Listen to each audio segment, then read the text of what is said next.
Hello दोस्तों, आप देख रहे हो चिंकी मॉरल स्टोरीज। आज की कहानी आपको ले जाएगी उस बगदाद में जहां रात सिर्फ अंधेरा नहीं लाती बल्कि अपने साथ लाती है खोई हुई आत्माओं की सिसकियां। कहा जाता है बगदाद की एक काली रात में जब चांद बादलों में छिप जाता है तो गलियों में भटकती हैं वे आत्माएं जिनकी मौत का सच आज तक दफन है। जो भी उस रात बाहर निकला या तो वापस नहीं लौटा या लौटकर कभी पहले जैसा नहीं रहा। आज की कहानी है बगदाद की काली रात और खोई हुई आत्माएं, एक ऐसी डरावनी दास्तान जो आपको अंत तक बांध कर रख देगी। तो कहानी शुरू करने से पहले लाइट बंद कर लो, कान खोलकर सुनो, क्योंकि ये कहानी सिर्फ सुनी नहीं जाती, महसूस की जाती है। ठीक है, नीचे बिना किसी इंट्रो के पूरी डरावनी कहानी लिखी जा रही है। बगदाद की रात हमेशा से रहस्यमय रही थी। जैसे ही सूरज डूबता शहर की रौनक सिमटने लगती और हवाओं में एक अनकहा डर तैरने लगता। उस रात आसमान पर बादल इतने घने थे कि चांद का नामो निशान नहीं था। गलियों में तेल के दिए टिमटिमा रहे थे और उनकी रोशनी दीवारों पर अजीब अजीब परछाइयां बना रही थीं। लोग अपने दरवाजे जल्दी बंद कर चुके थे, क्योंकि बगदाद के बुजुर्गों का कहना था कि काली रात में बाहर निकलने वाले अक्सर वापस नहीं लौटते। इसी बगदाद में एक युवक रहता था, नाम था याकूब। वो पढ़ा लिखा था, तर्क में विश्वास करता था और आत्माओं, शाप और कहानियों को केवल लोगों का डर मानता था। याकूब को हमेशा लगता था कि इंसान अपनी कमजोरियों को छिपाने के लिए भूत प्रेत की कहानियां गढ़ लेता है। उसी घमंड ने उस रात उसे घर से बाहर निकलने पर मजबूर कर दिया।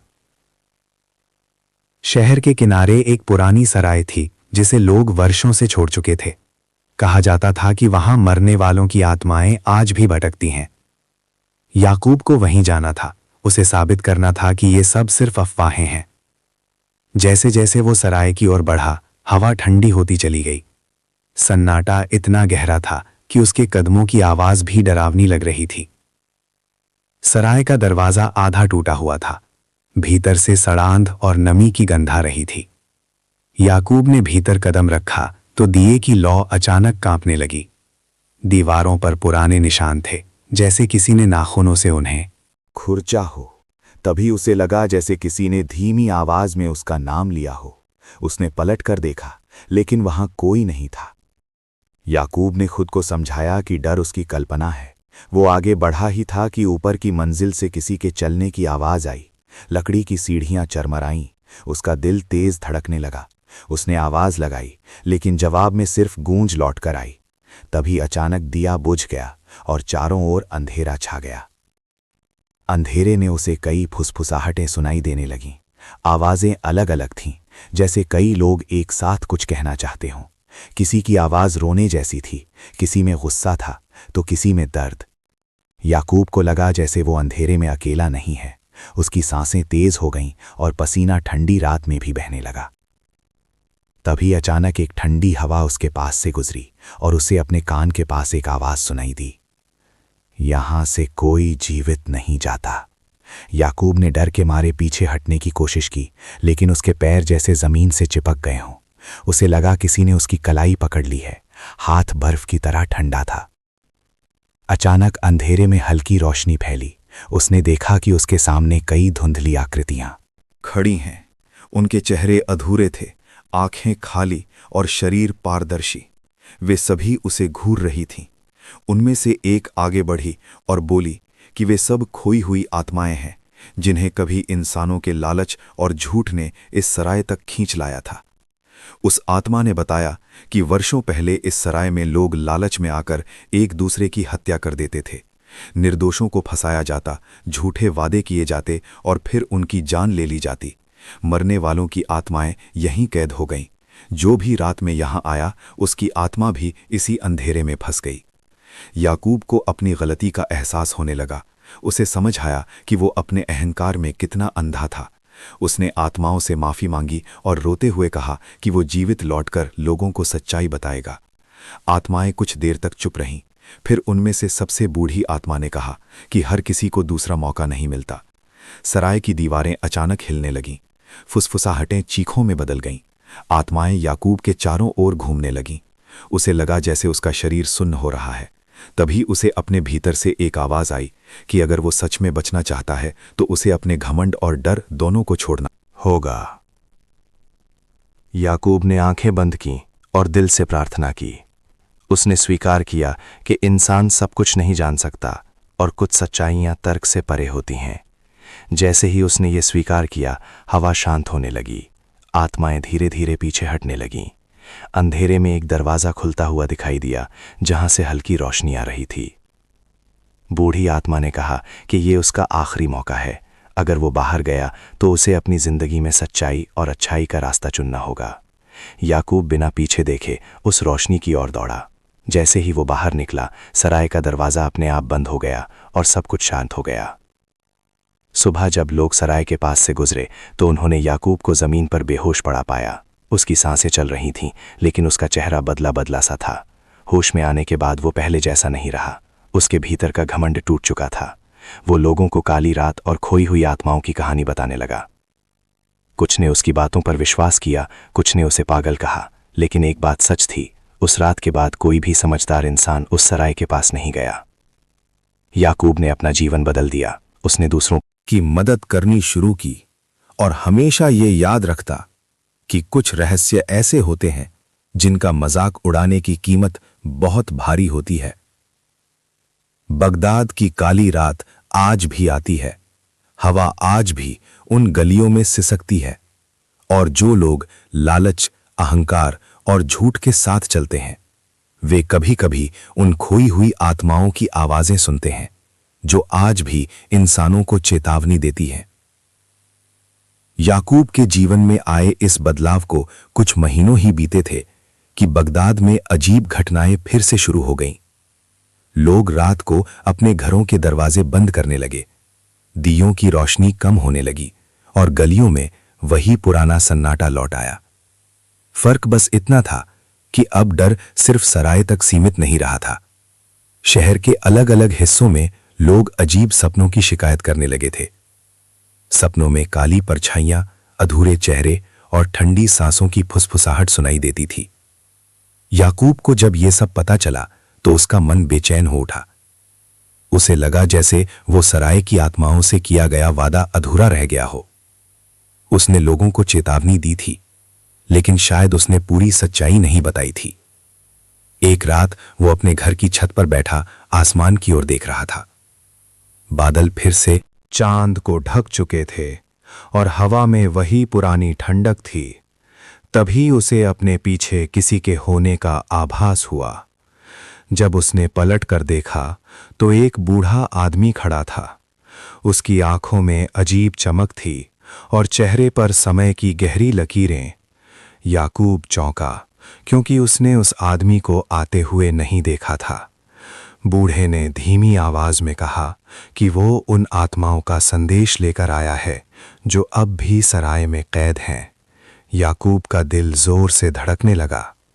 बूढ़े ने बताया कि आत्माएं बेचैन हैं क्योंकि उनका शाप अब फैल रहा है। जिन लोगों ने कभी लालच और झूठ से दूसरों को नुकसान पहुंचाया था, उनकी आत्माएं भी धीरे धीरे उसी अंधेरे की ओर खिंच रही हैं।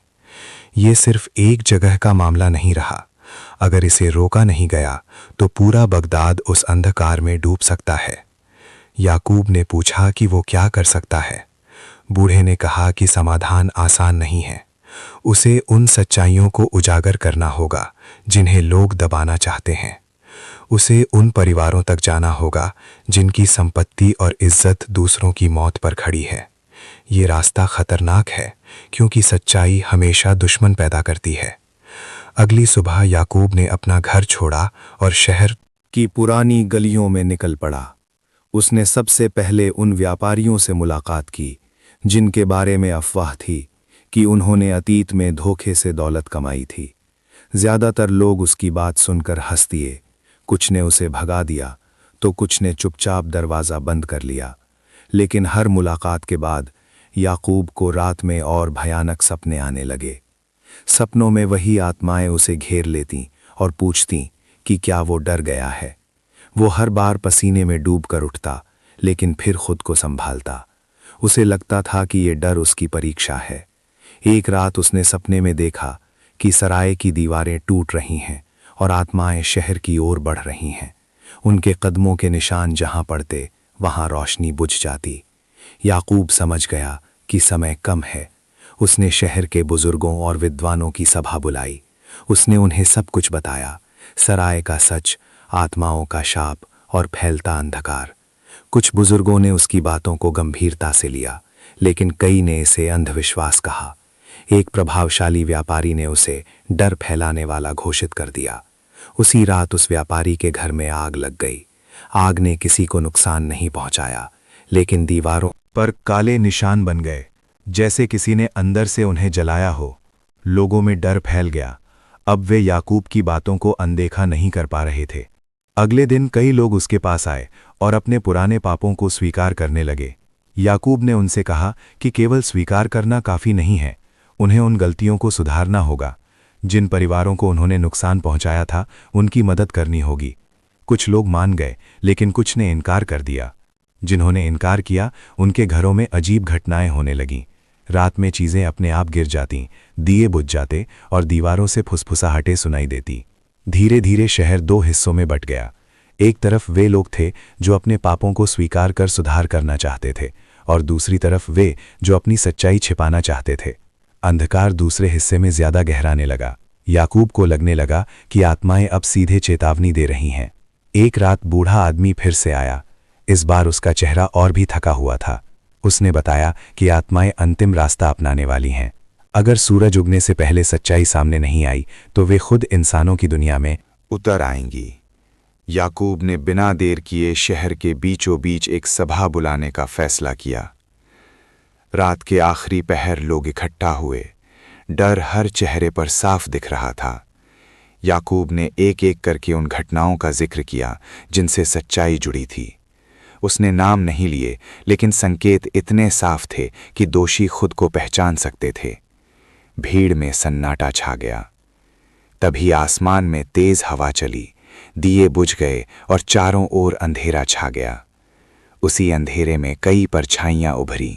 लोग चीखने लगे, लेकिन याकूब आगे बढ़ा और ऊंची आवाज में बोला कि डरने की जरूरत नहीं है। उसने आत्माओं से कहा कि सच्चाई सामने आ रही है। परछाइयों में से कुछ आगे बढ़ीं और उन लोगों की ओर इशारा किया जो अब भी चुप थे। वे लोग कांपने लगे। अंततः एक एक करके उन्होंने अपने अपराध स्वीकार किए। किसी ने जमीन छीनी थी, किसी ने झूठे इल्जाम लगाए थे, किसी ने लालच में हत्या करवाई थी। हर स्वीकारोक्ति के साथ परछाइयां हल्की पड़ने लगीं। जब आखिरी व्यक्ति ने भी सच कबूल कर लिया तो हवा थम गई। अंधेरा छटने लगा और चांद बादलों से बाहर आ गया। परछाइयां धीरे धीरे गायब हो गईं। लोगों ने राहत की सांस ली। याकूब थक कर जमीन पर बैठ गया। अगले दिनों में बगदाद में बड़ा बदलाव आया। जिन लोगों ने गलतियां की थीं, उन्होंने उन्हें सुधारने की कोशिश की। लूटी हुई संपत्ति लौटाई गई, टूटे रिश्ते जोड़े गए। सराय के पास अब कोई अजीब आवाज नहीं सुनाई देती थी। ऐसा लगता था जैसे आत्माओं को शांति मिल गई हो। लेकिन याकूब जानता था कि यह शांति स्थायी तभी रहेगी जब लोग लालच और अहंकार से दूर रहेंगे। उसने अपना जीवन इसी सीख को फैलाने में लगा दिया। वो जानता था कि काली रात कभी भी लौट सकती है अगर इंसान फिर से वही गलतियां दोहराए। बगदाद की गलियों में अब भी रात उतरती है, पर उसका डर कम हो गया है। फिर भी कुछ लोग कहते हैं कि जब हवा अचानक ठंडी हो जाती है और दिए बिना वजह कांपते हैं तो समझ लेना चाहिए कि खोई हुई आत्माएं अब भी जाग रही हैं, याद दिलाने के लिए कि सच्चाई से भागा नहीं जा सकता। शांति लौट आने के बाद भी याकूब का मन पूरी तरह शांत नहीं था। उसे लगता था कि बगदाद की हवाओं में अब भी कुछ अधूरा है। लोग अपने काम में लग गए थे, बाजार फिर से सजने लगे थे, बच्चे गलियों में खेलने लगे थे। लेकिन रात के समय याकूब अक्सर जागता रहता। उसे नींद में वही ठंडी सांसें महसूस होती, वही अनदेखी निगाहें जो उसे लगातार देख रही हों। एक रात उसने सपना देखा कि वो फिर उसी पुरानी सराय के सामने खड़ा है। इस बार दरवाज़ा खुला था और भीतर से रोशनी बाहर आ रही थी। वो जैसे ही अंदर गया, उसने देखा कि आत्माएं अब डरावनी नहीं थीं। उनके चेहरे साफ थे, आंखों में पीड़ा थी लेकिन क्रोध नहीं। उनमें से एक आत्मा आगे बढ़ी और बोली कि शांति अभी पूरी नहीं हुई है। कुछ आत्माएं अब भी बंधी हुई हैं क्योंकि उनके साथ हुए अन्याय को कभी स्वीकार ही नहीं किया गया। याकूब की नींद टूट गई। उसका दिल जोर जोर से धड़क रहा था। वो समझ गया कि ये सिर्फ सपना नहीं था बल्कि एक बुलावा था। अगली सुबह उसने शहर में पूछताछ शुरू की।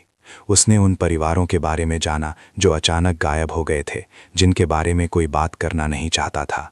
हर बार जब वो किसी से पूछता, सामने वाला चुप हो जाता या बात बदल देता। उसे जल्द ही एहसास हुआ कि डर अब भी लोगों के दिलों में बैठा है। कुछ लोग अपनी पुरानी गलती मानने से डरते थे क्योंकि उन्हें लगता था कि सच सामने आने से उनकी इज्जत और ताकत खत्म हो जाएगी।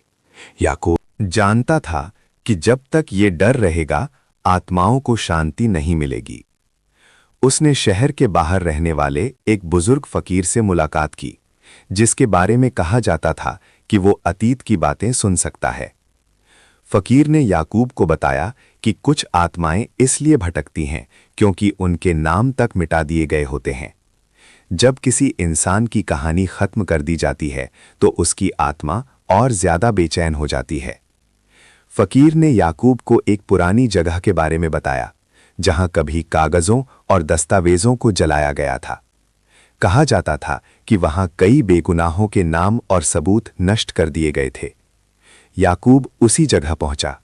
जमीन सूखी थी लेकिन हवा में अजीब सी गंध थी, जैसे पुराना धुआं अब भी बसा हो। जैसे ही उसने वहां कदम रखा, उसे चारों ओर हल्की फुसफुसाहट सुनाई देने लगी।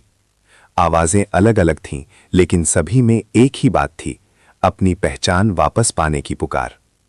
याकूब ने जमीन पर बैठकर आंखें बंद कीं और ध्यान लगाया। उसने मन ही मन उन सभी आत्माओं से वादा किया कि वो उनकी कहानी दुनिया तक पहुंचाएगा। अगले दिनों में उसने पुराने रिकॉर्ड खंगालने शुरू किए। कुछ कागज जले हुए थे, कुछ अधूरे, लेकिन धीरे धीरे तस्वीर साफ होने लगी।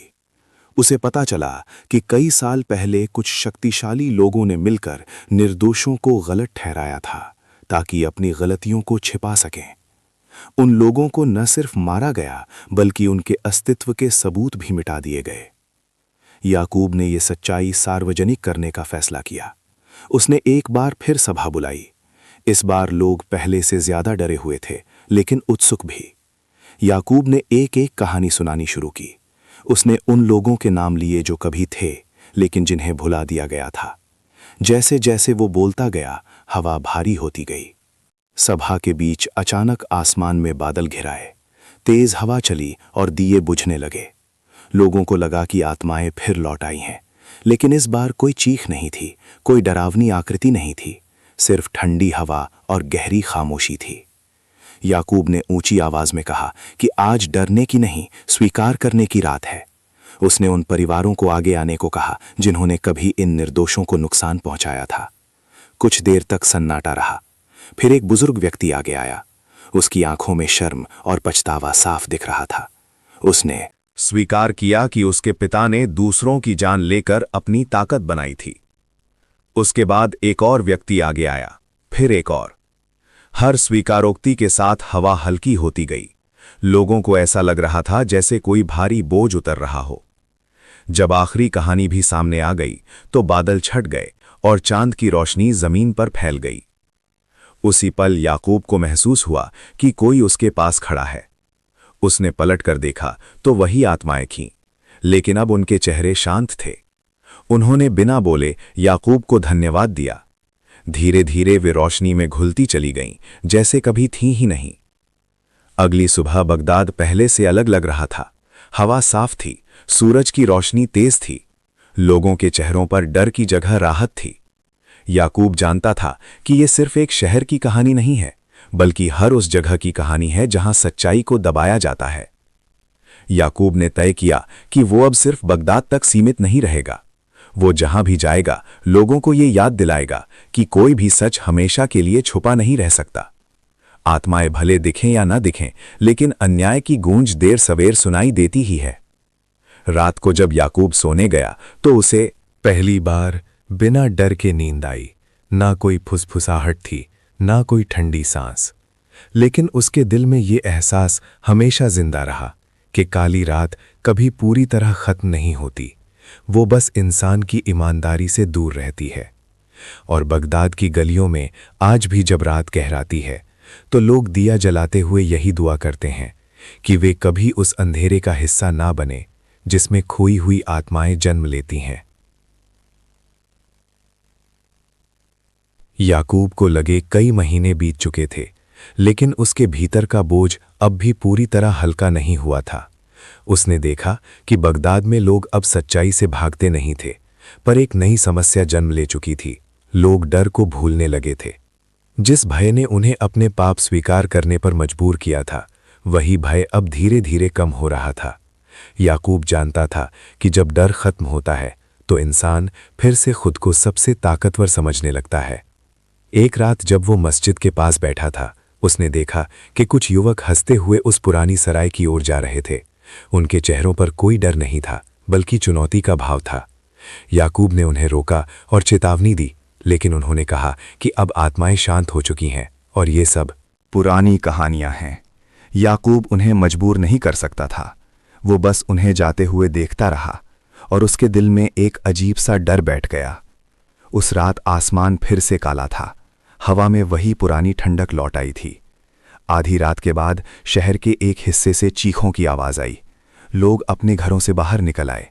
कुछ ही देर में खबर फैल गई कि वही युवक सराय के पास बेहोश मिले हैं। जब याकूब वहां पहुंचा तो उसने देखा कि उनके चेहरे सफ़ेद पड़ चुके थे, आंखें खुली थीं, लेकिन उनमें कोई चेतना नहीं थी। जब उन्हें होश आया तो वे कुछ बोल नहीं पा रहे थे। उनकी जुबान जैसे जकड़ गई हो, बस उनकी आंखों से आंसू बह रहे थे। याकूब समझ गया कि आत्माओं ने फिर से चेतावनी दी है, लेकिन इस बार उनका संदेश अलग था। ये सज़ा नहीं, आखिरी इशारा था। अगले दिन याकूब ने पूरे शहर में ये बात फैलाई कि आत्माएं अभी पूरी तरह मुक्त नहीं हुई हैं। कुछ लोग उसकी बात मान गए, लेकिन कुछ ने कहा कि डर फैलाने से कुछ नहीं होगा। उन्हीं में से एक था सलीम, जो अब शहर का सबसे प्रभावशाली आदमी बन चुका था। उसने खुलेआम कहा कि आत्माओं की कहानियां अब खत्म हो जानी चाहिए। याकूब को सलीम पर शक था। उसने महसूस किया था कि जब भी आत्माओं का जिक्र होता, सलीम का चेहरा सख्त हो जाता। याकूब ने उसके अतीत की तलाश शुरू की। धीरे धीरे उसे पता चला कि सलीम का परिवार उन्हीं लोगों में से था जिन्होंने सबसे ज्यादा निर्दोषों को मिटाया था, लेकिन सलीम ने कभी ये स्वीकार नहीं किया था। याकूब ने सलीम से मिलने का फैसला किया। उसकी हवेली बड़ी और आलीशान थी, लेकिन भीतर एक अजीब सा सन्नाटा था। सलीम ने याकूब की बातों को हंसी में उड़ा दिया। उसने कहा कि डर के दम पर राज नहीं चलता। याकूब ने महसूस किया कि सलीम सिर्फ इनकार नहीं कर रहा, बल्कि आत्माओं को चुनौती दे रहा है। उस रात बगदाद में सबसे भयानक घटना घटी। सलीम की हवेली के चारों ओर अचानक काली धुंध फैल गई। दिए बुझ गए और हवेली से अंदर से चीखों की आवाज आने लगी। लोग डर के मारे पास नहीं गए। सुबह जब धुंध छटी तो सलीम जिंदा था, लेकिन उसकी आंखों में वही खालीपन था जो उन युवकों की आंखों में था। सलीम बोल नहीं पा रहा था, लेकिन उसकी हालत देखकर लोग समझ गए कि आत्माओं ने उसे सजा दी है। याकूब उसके पास गया। सलीम की आंखों से आंसू बह रहे थे। उसने कांपते हाथ से जमीन पर कुछ लिखा, मैंने सब देखा। याकूब समझ गया कि आत्माओं ने सलीम को उसका अतीत दिखाया है। वो उसे सभा में लेकर गया। पूरे शहर के सामने सलीम ने इशारों में अपने परिवार के अपराध बताए। उसने बताया कि कैसे निर्दोषों को मारकर उनके नाम मिटा दिए गए थे। हर शब्द के साथ लोगों का सिर झुकता चला गया। जैसे ही सलीम ने आखिरी बात बताई, हवा में फिर से वही ठंडक आई। लोगों ने देखा कि सलीम के पीछे कई धुंधली आकृतियां खड़ी हैं। इस बार वे डरावनी नहीं थीं, बल्कि थकी हुई और शांत थीं। धीरे धीरे वे रोशनी में बदलकर आसमान की ओर उठ गईं। सलीम उसी दिन मर गया। उसके चेहरे पर पहली बार सुकून था। शहर में शोक भी था और राहत भी। याकूब जानता था कि आत्माओं ने इंसाफ पा लिया है, लेकिन उनकी याद हमेशा जिंदा रहेगी। इसके बाद याकूब ने बगदाद छोड़ने का फैसला किया। उसने महसूस किया कि उसकी मौजूदगी अब लोगों को डर के सहारे सही रास्ते पर रख रही थी, और ये ठीक नहीं था। इंसान को खुद सही बनना चाहिए, किसी डर से नहीं। जाते समय वो आखिरी बार सराय के पास रुका। अब वो जर्जर इमारत नहीं लगती थी, बल्कि एक खाली खोल जैसी थी। हवा शांत थी, कोई फुसफुसाहट नहीं थी। याकूब ने आंखें बंद कीं और उन सभी आत्माओं को याद किया जिन्होंने उसे ये रास्ता दिखाया था। उसके बाद याकूब दूर देशों की ओर निकल पड़ा। जहां जहां वो गया, उसने लोगों को सिखाया कि सच्चाई से भागना ही असली अंधकार है। आत्माएं सिर्फ आईना होती हैं जो इंसान को उसका असली चेहरा दिखाती हैं। बगदाद में लोग आज भी उस काली रात को याद करते हैं। जब भी कोई लालच या घमंड में अंधा होने लगता है, तो कोई ना कोई बूढ़ा ये कहानी सुना देता है कि कैसे खोई हुई आत्माएं सिर्फ डराने नहीं आई थीं, बल्कि इंसानों को इंसान बनाने आई थीं। और जब कभी बगदाद की रात अचानक बहुत ठंडी हो जाती है, तो लोग समझ जाते हैं कि ये चेतावनी है कि अंधकार बाहर नहीं बल्कि दिलों में जन्म लेता है। याकूब के चले जाने के बाद बगदाद कुछ समय तक शांत रहा, लेकिन ये शांति वैसी नहीं थी जैसी लोग समझ रहे थे। शहर के ऊपर जैसे एक अदृश्य परत तैर रही थी, न डर की, न राहत की, बल्कि इंतजार की। लोग अपने अपने जीवन में लौट चुके थे, पर अब उनके भीतर एक नया संशय जन्म ले चुका था। वे सोचने लगे थे कि अगर आत्माएं फिर लौट आईं तो क्या होगा, और अगर ना लौटीं तो क्या इंसान फिर वही गलतियां दोहराएगा? याकूब की अनुपस्थिति में शहर का नेतृत्व उन्हीं हाथों में चला गया जो पहले भी ताकत के भूखे रहे थे। बस इस बार वे ज्यादा सावधान थे। उन्होंने खुले पाप करने की जगह चुप्पी को अपना हथियार बना लिया। सच्चाई को दबाया जाने लगा, लेकिन इस बार डर के बजाय तर्क और नियमों की आड़ में। कुछ वर्षों बाद बगदाद में एक नया नाम उभरा, नाजिर। वो पढ़ा लिखा था, वक्त की नब्ज पहचानता था और जानता था कि लोगों को कैसे अपने काबू में रखा जाए। वो आत्माओं की कहानियों को पुरानी दंत कथा बताता और कहता कि बगदाद को अब डर नहीं, तरक्की चाहिए। उसकी बातें लोगों को पसंद आने लगीं। धीरे धीरे नाजिर ने उन जगहों को बदलना शुरू किया जो अतीत की याद दिलाती थीं। पुरानी सराय को गिराने का आदेश दिया गया। जब मजदूर वहां पहुंचे तो पहले दिन सब सामान्य रहा। दूसरे दिन एक मजदूर बीमार पड़ गया। तीसरे दिन एक दीवार अपने आप गिर गई। लोगों में फिर से हलचल मच गई, लेकिन नाजिर ने सबको डरपोक कहकर काम जारी रखने का हुक्म दिया। सराय गिरा दी गई, लेकिन उसके मलबे से एक अजीब सी ठंडक पूरे इलाके में फैल गई। रात के समय वहां से गुजरने वाले लोगों को ऐसा लगता जैसे कोई उन्हें देख रहा हो। नाजिर ने वहां एक नया बाजार बनवाया। उसका कहना था कि व्यापार और रौनक से पुराने डर खुद ही मर जाएंगे। उसी समय बगदाद के बाहर एक गांव में याकूब को बेचैनी महसूस होने लगी। उसे बार बार एक ही सपना आने लगा, एक टूटा हुआ दिया, काली धुंध और एक आवाज जो कहती थी, तुम चले गए इसलिए हम फिर बंध गए। याकूब समझ गया कि बगदाद में कुछ गलत हो रहा है। कई दिनों की यात्रा के बाद वो फिर से बगदाद पहुंचा। शहर बदला बदला सा था, बाहर से रोशन और जीवंत, लेकिन भीतर से खोखला। उसने लोगों से बातें की, पर ज्यादातर लोग डर के बजाय थकान में जी रहे थे। वे सच जानते थे पर बोलना नहीं चाहते थे। याकूब को नाजिर के बारे में पता चला। उसने उससे मिलने का फैसला किया। नाजिर ने उसका स्वागत सम्मान से किया, लेकिन उसकी आंखों में वही पुराना घमंड था जिसे याकूब पहचानता था।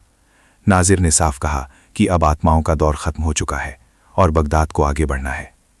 याकूब ने उसे चेतावनी दी कि सच्चाई को दबाकर कोई भी शहर आगे नहीं बढ़ सकता। नाजिर मुस्कुराया और बोला कि डर से चलने वाला समाज कमजोर होता है। याकूब समझ गया कि नाजिर डर नहीं बल्कि पश्चाताप से भाग रहा है।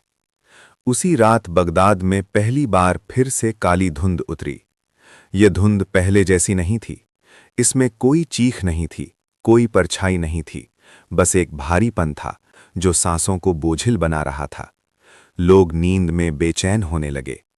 नाजिर के बनाए बाजार में सबसे पहले असर दिखा।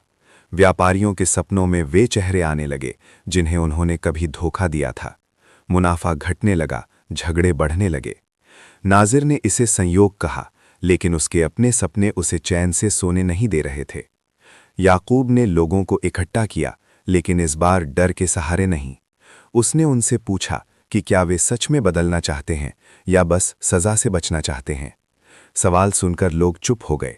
उन्हें एहसास हुआ कि पहले उन्होंने आत्माओं से डरकर सच बोला था, अब बिना डर के सच बोलने की हिम्मत नहीं थी। काली धुंध हर रात गहरी होने लगी, बच्चे बीमार पड़ने लगे, जानवर अजीब व्यवहार करने लगे। शहर की हवा में एक अदृश्य दबाव था। नाजिर ने आखिरकार याकूब को फिर बुलाया। इस बार उसके चेहरे पर घमंड नहीं, थकान। नाजिर ने स्वीकार किया कि उसने सराय को गिरवाकर गलती की थी। उसने सोचा था कि अतीत को मिटाकर भविष्य बनाया जा सकता है। याकूब ने उसे बताया कि अतीत मिटाया नहीं जाता, बस समझा जाता है। याकूब ने सुझाव दिया कि बाजार बंद किया जाए और वहां एक स्मृति स्थल बनाया जाए, जहां उन सभी निर्दोषों के नाम लिखे जाएं जिनकी वजह से आत्माएं भटकी थीं। नाजिर पहले हिचकिचाया, लेकिन हालात ने उसे झुका दिया। जब बाजार बंद किया गया तो लोग नाराज हुए, लेकिन जैसे ही पहला पत्थर हटाया गया, हवा हल्की होने लगी, धुंध पतली पड़ने लगी। लोगों ने देखा कि समस्या आत्माओं की नहीं थी, बल्कि यादों को दबाने की थी। स्मृति स्थल बनने में समय लगा। हर नाम लिखते समय शहर का कोई न कोई व्यक्ति रो पड़ता। ये आंसू डर के नहीं थे, बल्कि स्वीकार के थे। जैसे जैसे नाम पूरे होते गए, रातें शांत होने लगी। एक रात याकूब ने आखिरी सपना देखा। इस बार कोई पुकार नहीं थी, सिर्फ एक दिया था जो पूरी रोशनी में जल रहा था। उसे समझ आ गया कि उसका काम पूरा हो चुका है। अगली सुबह याकूब फिर से बगदाद छोड़ गया, इस बार बिना किसी डर के, बिना किसी बोझ के। नाजिर ने उसके जाने के बाद शहर को नए तरीके से चलाने की कोशिश की, डर से नहीं, याद और जिम्मेदारी से। बगदाद अब भी रहस्यमय है, उसकी रातें अब भी गहरी हैं, लेकिन अब अंधकार वहां नहीं टिकता जहां सच को जगह दी जाती है। लोग जानते हैं कि आत्माएं तब लौटती हैं जब इंसान भूलने की कोशिश करता है। और जब कभी बगदाद की हवा अचानक ठंडी हो जाती है, तो लोग दिया जलाकर ये नहीं पूछते कि आत्माएं क्यों आईं, बल्कि ये सोचते हैं कि उन्होंने कौन सी सच्चाई नजरअंदाज कर दी। याकूब के जाने के बाद बगदाद ने पहली बार खुद को आईने में देखना शुरू किया। स्मृति स्थल बन चुका था, लेकिन वो सिर्फ पत्थरों और नामों का ढेर नहीं था। वो एक ऐसा स्थान बन गया था जहां लोग चुपचाप आकर बैठते, कुछ देर जमीन को देखते और फिर बिना बोले लौट जाते। ये चुप्पी अब डर की नहीं थी, बल्कि आत्मचिंतन की थी। नाजिर रोज उस स्थल पर आता। पहले वो वहां इसलिए आता था क्योंकि उसे लगता था कि यही उसका प्रायश्चित है, लेकिन धीरे धीरे उसे एहसास होने लगा कि ये जगह उसे सिखा रही है। हर नाम के पीछे एक कहानी थी और हर कहानी के पीछे एक इंसान। नाजिर को अब समझ आने लगा था कि सत्य सबसे खतरनाक तब होती है जब वो खुद को सही मानने लगे। शहर में एक अजीब बदलाव महसूस होने लगा। लोग अब अपने बच्चों को डरावनी कहानियां नहीं सुनाते थे, बल्कि उन्हें उन गलतियों के बारे में बताते थे जो इंसानों से हुई थीं। आत्माओं का जिक्र कम होता गया, लेकिन उनकी सीख गहरी होती गई। एक शाम जब नाजिर स्मृति स्थल से लौट रहा था, तो उसने देखा कि एक छोटा लड़का वहां अकेला बैठा रो रहा है। नाजिर उसके पास गया और पूछा कि वो क्यों रो रहा है। लड़के ने कहा कि उसने सूची में अपने परदादा का नाम देखा है, जिनके बारे में उसके घर में कभी बात नहीं की जाती थी। उस पल नाजिर समझ गया कि सच्चाई का असर पीढ़ियों तक जाता है। लेकिन बगदाद की परीक्षा अभी पूरी नहीं हुई थी। शहर के बाहर एक पुराना इलाका था जहां कभी कैद खाना हुआ करता था। वो जगह अब वीरान पड़ी थी। लोग वहां जाने से बचते थे क्योंकि उन्हें लगता था कि वहां कुछ बचा हुआ है। नाजिर ने सोचा कि अगर स्मृति स्थल से शांति मिल सकती है, तो उस जगह को भी सच्चाई के साथ बदलना चाहिए। कुछ लोगों ने उसका विरोध किया। उनका कहना था कि हर घाव को कुरेदना जरूरी नहीं होता। लेकिन नाजिर जानता था कि दबा हुआ सच देर सवेर जहर बन जाता है। उसने याकूब की सीख को याद किया और फैसला किया कि उस जगह को भी खोला जाएगा। जब पहली बार कैदखाने का दरवाजा खोला गया, तो भीतर की हवा भारी थी। दीवारों पर अब भी नाखूनों के निशान थे। मजदूरों के हाथ कांप रहे थे, लेकिन इस बार किसी ने काम रोकने को नहीं कहा। लोग डर के बजाय सम्मान के साथ आगे बढ़ रहे थे। जैसे जैसे सफाई होती गई, वहां से पुराने कागज, टूटी जंजीरें और कुछ अधजली मोमबत्तियां मिली। हर चीज किसी न किसी कहानी की गवाही दे रही थी। एक रात जब काम चल रहा था, तो मजदूरों ने महसूस किया कि हवा अचानक ठंडी हो गई है। लेकिन इस बार कोई भागा नहीं। सब वहीं रुके रहे। उस रात किसी ने कोई परछाई नहीं देखी, कोई आवाज नहीं सुनी, लेकिन सबको एक ही एहसास हुआ, जैसे कोई बोझ धीरे धीरे उठ रहा हो। अगले दिन शहर में चर्चा फैल गई कि उस इलाके में अब डर नहीं लगता। लोग हैरान थे, क्योंकि उन्होंने कुछ देखा नहीं था, फिर भी बदलाव महसूस कर रहे थे। उसी समय बगदाद में दूर दराज से लोग आने लगे। वे याकूब का नाम पूछते, उसकी कहानी सुनना चाहते। नाजिर हर बार कहता कि याकूब ने रास्ता दिखाया था, लेकिन चलना शहर को खुद पड़ा। ये बात लोगों को और ज्यादा छूती थी। कई साल बीत गए। बगदाद अब भी रहस्यमय कहलाता था, लेकिन उसका रहस्य बदल चुका था। पहले लोग पूछते थे कि यहां आत्माएं क्यों भटकती हैं। अब वे पूछते थे कि यहां लोग सच से डरते क्यों नहीं। एक रात नाजिर ने सपना देखा। उसने देखा कि याकूब उसी पुरानी सराय के सामने खड़ा है, जो अब स्मृति स्थल बन चुकी थी। याकूब मुस्कुरा रहा था। उसने कुछ कहा नहीं, बस दिए की लौ की ओर इशारा किया। नाजिर की नींद खुल गई और उसके चेहरे पर हल्की मुस्कान थी। उसने समझ लिया कि कुछ कहानियां खत्म नहीं होती, बस आगे बढ़ जाती हैं। बगदाद की रातें अब भी काली होती हैं। चांद अब भी बादलों में छुपता है। हवा अब भी कभी कभी ठंडी हो जाती है। लेकिन अब लोग खिड़कियां बंद नहीं करते। वे दिया जलाते हैं और खुद से एक सवाल पूछते हैं, क्या आज उन्होंने कोई सच्चाई अनदेखी की? क्योंकि बगदाद ने यह सीख लिया है कि खोई हुई आत्माएं तभी जन्म लेती हैं जब जिंदा लोग अपने ज़मीर को सुला देते हैं। बगदाद ने सीख लिया था कि अंधकार से भागने के बजाय उसका सामना कैसे किया जाए। लेकिन समय इंसानों की सबसे बड़ी परीक्षा लेता है। जैसे जैसे साल बीतते गए, स्मृति स्थल एक आदत बन गया। लोग वहां जाते थे, सिर झुकाते थे और फिर अपनी जिंदगी में लौट जाते थे। आदत में बदलते ही उसकी धार कम होने लगी। सच्चाई को याद करना आसान था, लेकिन उसे रोजमर्रा के फैसलों में जिंदा रखना मुश्किल। नई पीढ़ी के लिए आत्माओं की कहानियां इतिहास बन चुकी थीं। वे मानते थे कि उनके बुजुर्गों ने गलतियां की थीं, पर उन्हें लगता था कि अब वे उनसे ऊपर उठ चुके हैं। यही सोच धीरे धीरे घमंड में बदलने लगी। एक शांत, सभ्य घमंड जो चीखता नहीं था, बल्कि मुस्कुराकर सब कुछ जायज ठहरा देता था। इसी दौर में बगदाद में एक नई परिषद बनी। इसका उद्देश्य था शहर को और आधुनिक बनाना। नियम, कानून और व्यवस्थाएं कागजों में तो बहुत साफ थीं, लेकिन उनके पीछे बैठे लोग वही पुराने इंसान थे, बस उनके शब्द बदल गए थे। अब वे किसी को मारते नहीं थे, बस उसकी आवाज दबा देते थे। किसी का नाम मिटाते नहीं थे, बस उसे सुनने लायक नहीं समझते थे। धीरे धीरे शिकायतें आने लगीं। कुछ परिवारों को लगता था कि उनके साथ अन्याय हो रहा है, लेकिन उनकी बात सुनने वाला कोई नहीं था। वे स्मृति स्थल जाते, वहां बैठे नामों को देखते और सोचते कि क्या उनका दर्द भी कभी किसी पत्थर पर लिखा जाएगा। एक रात स्मृति स्थल के पास रहने वाले लोगों ने महसूस किया कि हवा कुछ ज्यादा ही भारी है। न कोई ठंड थी, न कोई फुसफुसाहट, लेकिन सांस लेना मुश्किल लग रहा था। ये वैसा डर नहीं था जिसे पहचाना जा सके। ये एक अनजाना दबाव था, जैसे कोई अनकहा सवाल हवा में तैर रहा हो। नाजिर अब बूढ़ा हो चला था। उसके बाल सफेद थे, चाल धीमी थी, लेकिन आंखों में जागरूकता अब भी थी। उस रात वो स्मृति स्थल के पास आया। उसने दिया जलाया और चुपचाप बैठ गया। उसे याकूब की याद आई, उसकी बातें, उसका संयम और उसकी सबसे बड़ी सीख, डर से नहीं, जिम्मेदारी से सच को थामे रखना। उसी रात नाजिर ने सपना देखा। इस बार कोई आत्मा नहीं थी, कोई धुंध नहीं थी।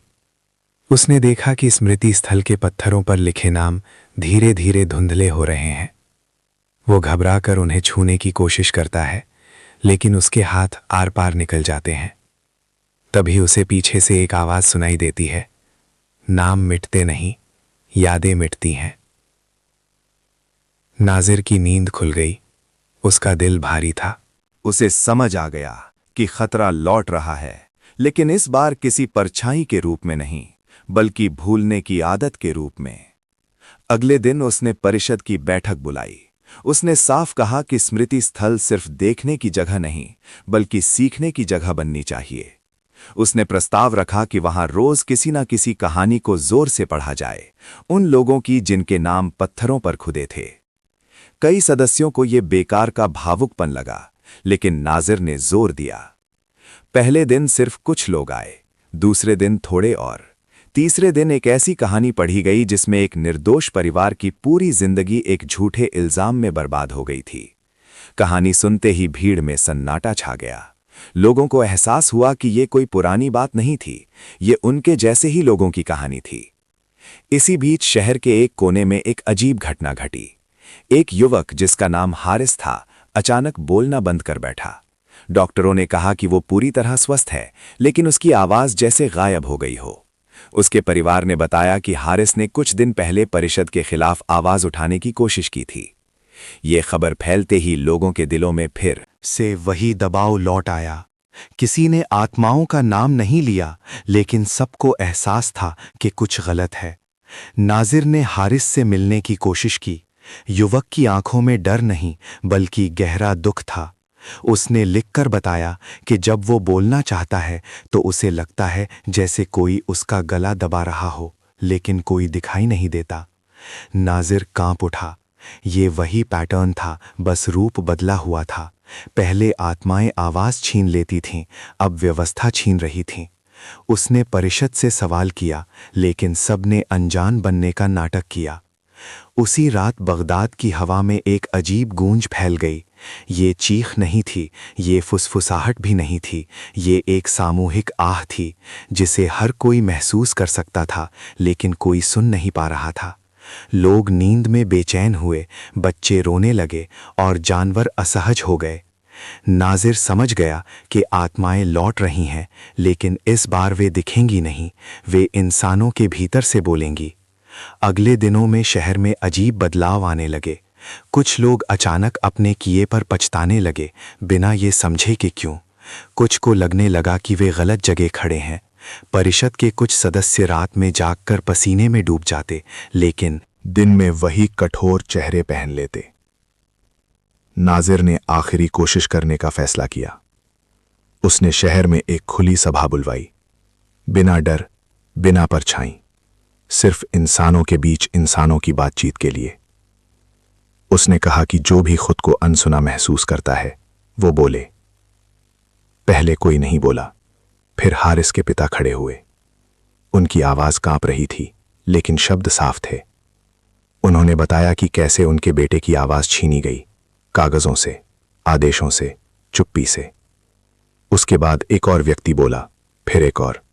धीरे धीरे सभा शोर में बदल गई। उस पल आसमान में बादल घिराए, हवा भारी हो गई, लेकिन कोई डरा नहीं। सब जानते थे कि यह डर की नहीं, सच की परीक्षा है। नाजिर ने देखा कि स्मृति स्थल की ओर से हल्की रोशनी उठ रही थी। ये रोशनी किसी दिए की नहीं थी, बल्कि उन लोगों की आंखों की थी जो अब डर के बिना बोल रहे थे। सभा के अंत में नाजिर ने घोषणा की कि परिषद भंग की जाएगी और नए नियम बनाए जाएंगे, ऐसे नियम जो सिर्फ व्यवस्था नहीं बल्कि इंसानियत को भी जगह दें। ये आसान नहीं था। विरोध हुआ, धमकियां मिली, लेकिन अब शहर पीछे हटने को तैयार नहीं था। कुछ ही हफ्तों में हारिस की आवाज लौट आई। उसने पहली बार जो शब्द बोले वे आत्माओं के बारे में नहीं थे। उसने कहा, अब कोई मेरी जगह नहीं बोलेगा।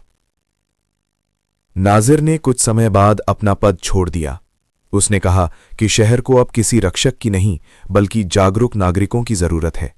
वो चुपचाप स्मृति स्थल गया, आखिरी दिया जलाया और घर लौट आया।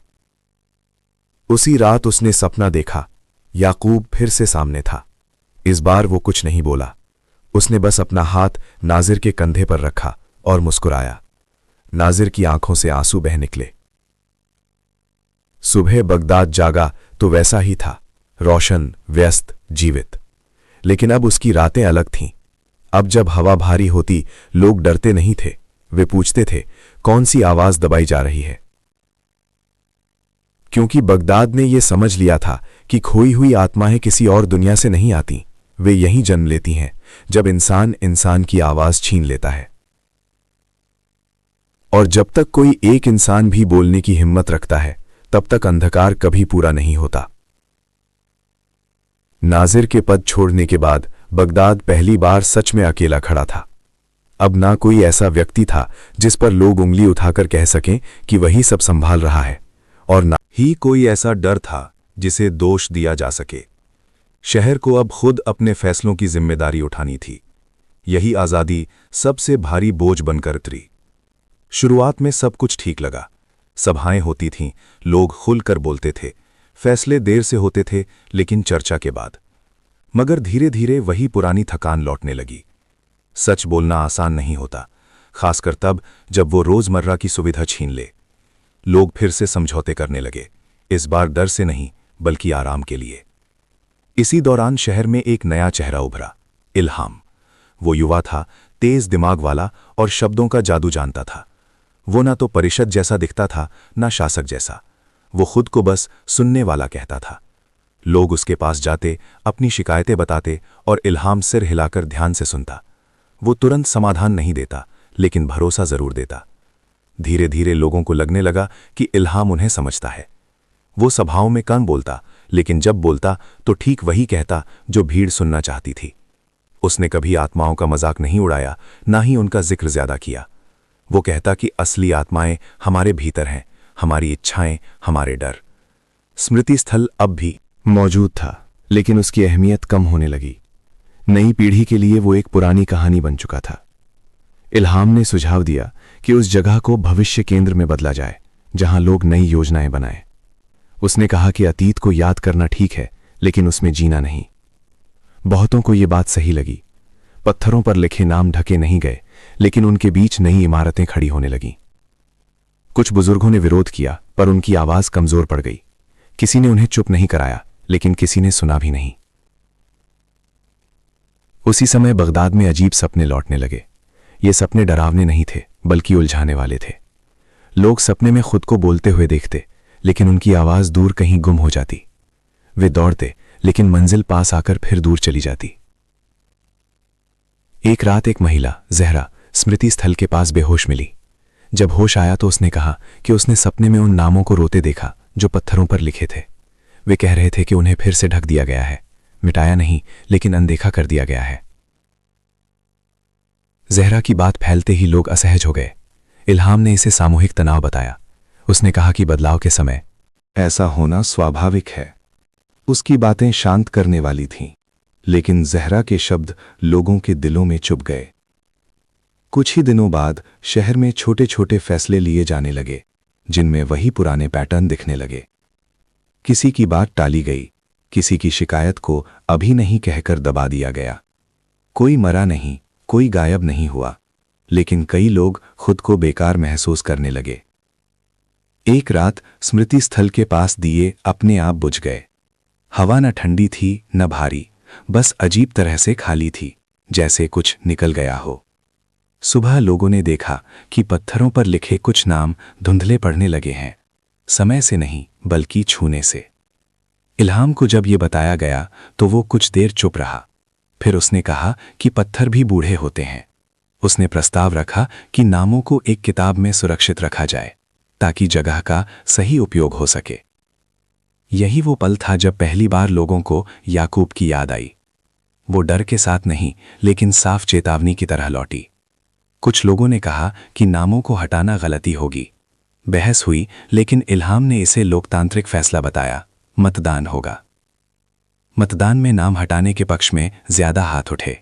किसी को लगा कि वो गलत है, लेकिन ज्यादातर ने सोचा कि इतना भी बुरा नहीं, आखिर नाम तो रहेंगे ही, बस जगह बदलेगी।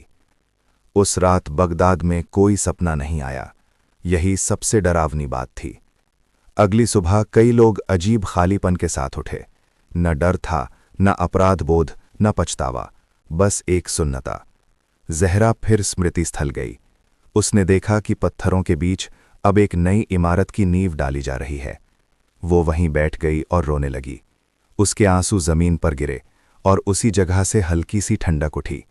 कोई परछाई नहीं दिखी, कोई आवाज नहीं आई, लेकिन जहरा को लगा जैसे किसी ने उसका सिर सहलाया हो। उसी शाम इल्हाम को पहली बार बेचैनी महसूस हुई। उसने सपना देखा कि वो एक विशाल कक्ष में खड़ा है, जहां हर दीवार आईने की बनी है। वो बोलता है लेकिन आईने में उसका मुंह हिलता नहीं। पीछे से एक आवाज आती है, तुम सुनते हो लेकिन याद नहीं रखते। इल्हाम हड़बड़ा कर उठा। उसने खुद को समझाया कि ये थकान है, लेकिन अगले दिन जब उसने सभा में बोलना चाहा तो उसके शब्द अटक गए। पहली बार लोग उसे ध्यान से सुन नहीं पाए। धीरे धीरे इल्हाम की पकड़ ढीली पड़ने लगी। लोग सवाल पूछने लगे, सिर्फ फैसलों पर नहीं, नीयत पर। उसने महसूस किया कि उसने किसी को दबाया नहीं, लेकिन बहुतों को किनारे कर दिया। एक रात वो अकेला स्मृति स्थल पहुंचा। निर्माण रुका हुआ था, पत्थर आधे ढके थे। उसने एक नाम पर उंगली रखी और अचानक उसे भारीपन महसूस हुआ। उसके भीतर की आवाज बोली, डर से नहीं, भूल से आत्माएं जन्म लेती हैं। इल्हाम पहली बार बैठकर रोया। उसे एहसास हुआ कि उसने अतीत को मिटाया नहीं, लेकिन उसे बोझ समझ लिया था। सुबह होते होते उसने फैसला किया। उसने सभा बुलाई और घोषणा की कि निर्माण रोका जाएगा, पत्थरों को उनकी जगह वापस रखा जाएगा। लोग हैरान थे, कुछ खुश, कुछ नाराज। इल्हाम ने कहा कि वो नेता नहीं, बस एक इंसान है जिसने गलती की। उसने कहा कि बगदाद को अब न रक्षक चाहिए, न संचालक, बस याद रखने की हिम्मत चाहिए। उस रात बगदाद में फिर सपने आए। इस बार साफ थे। लोग खुद को बोलते हुए देखते थे और उनकी आवाज सुनी जाती थी। स्मृति स्थल फिर से शांत हो गया। न डर था, न चमत्कार, बस एक ठहराव। और बगदाद ने एक और सीख जोड़ी कि अंधकार सिर्फ जुल्म से नहीं आता, वो सुविधा से भी आता है। जब इंसान याद रखने की मेहनत छोड़ देता है, तब खोई हुई आत्माएं फिर जन्म लेती हैं, बिना आवाज, बिना शक्ल, लेकिन भारी। और जब तक कोई एक इंसान भी ये सवाल पूछता रहेगा कि किसे भुलाया जा रहा है, तब तक बगदाद जिंदा रहेगा।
नहीं चाहता था।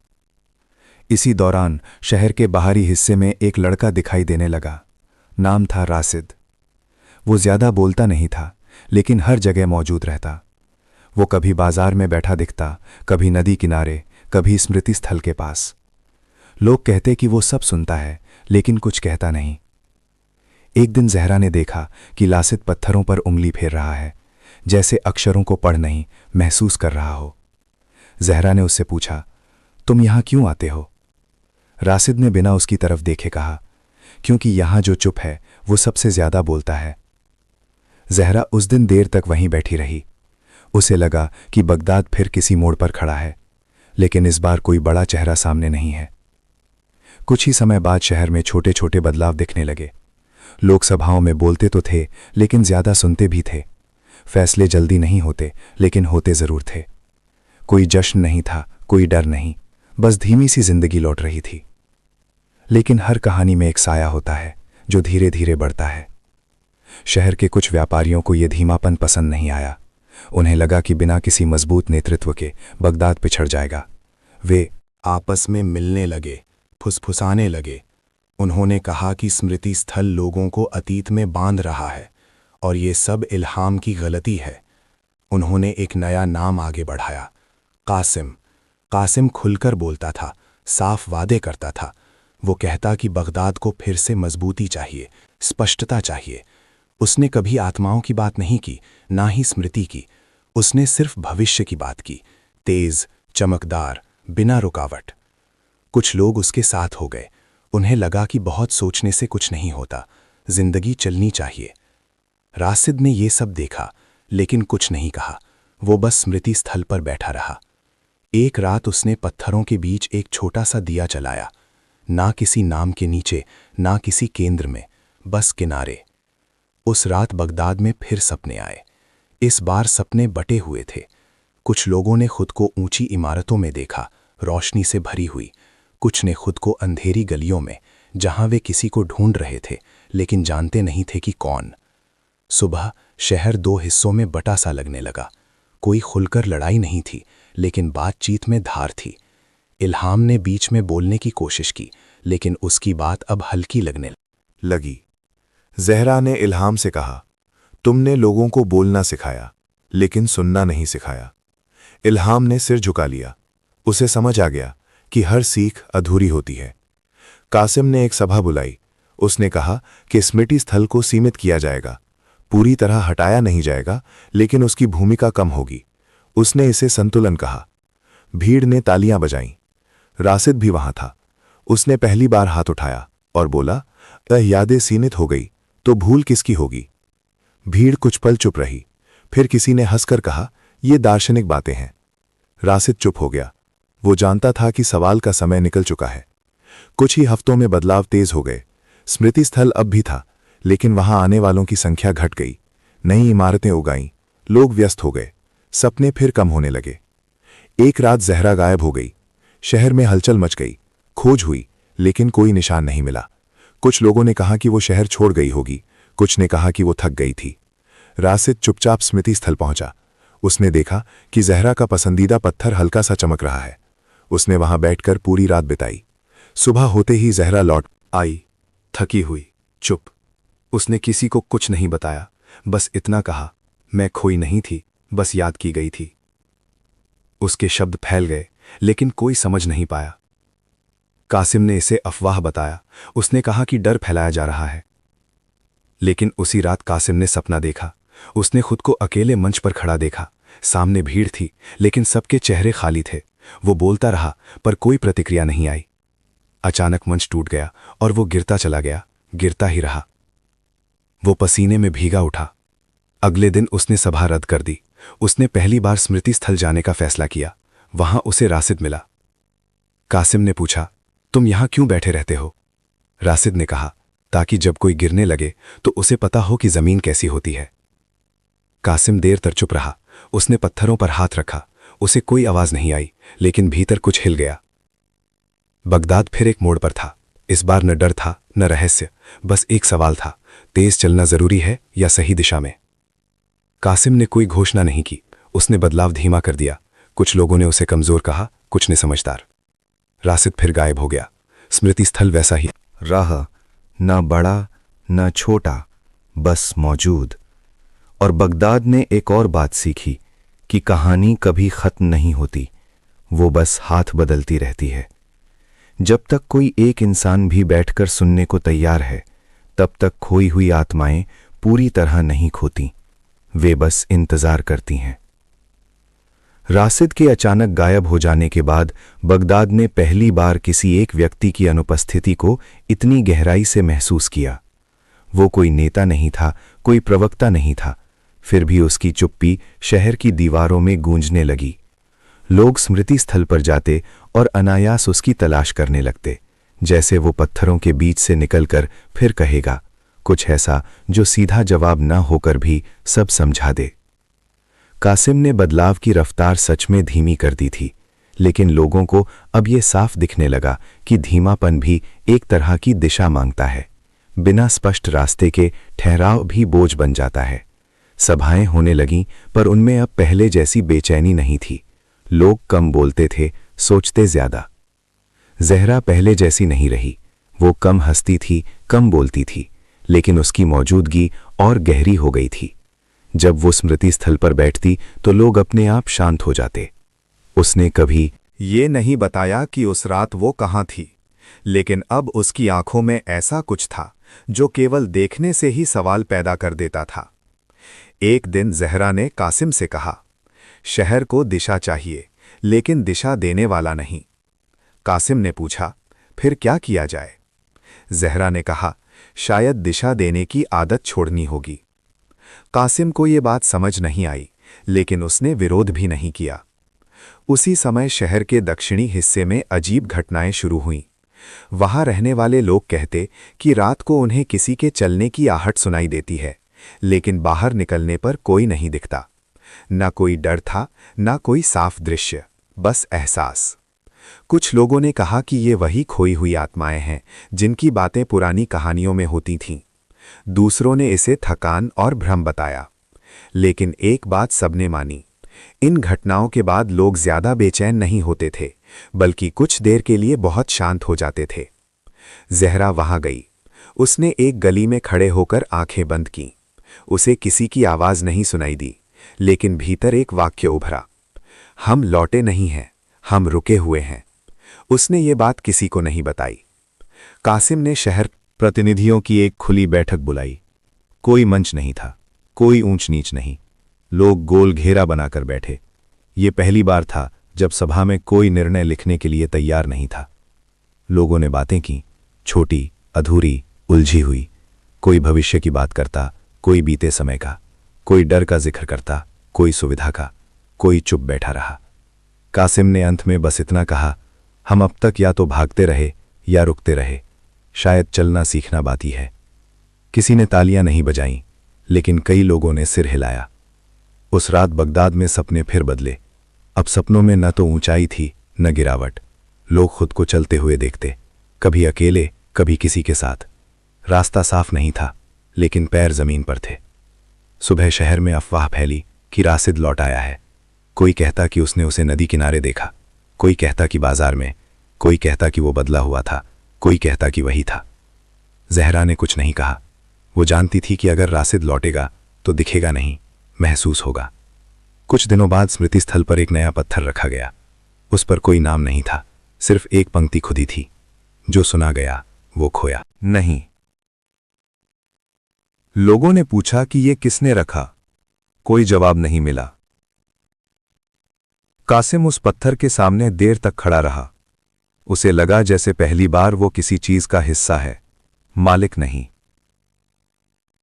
इसी बीच शहर में एक नया विचार फैलने लगा। लोग छोटे समूहों में मिलने लगे, बिना एजेंडा, बिना योजना। वे सिर्फ अपनी बातें रखते और दूसरे सुनते। कोई समाधान नहीं ढूंढा जाता, कोई निष्कर्ष नहीं निकाला जाता।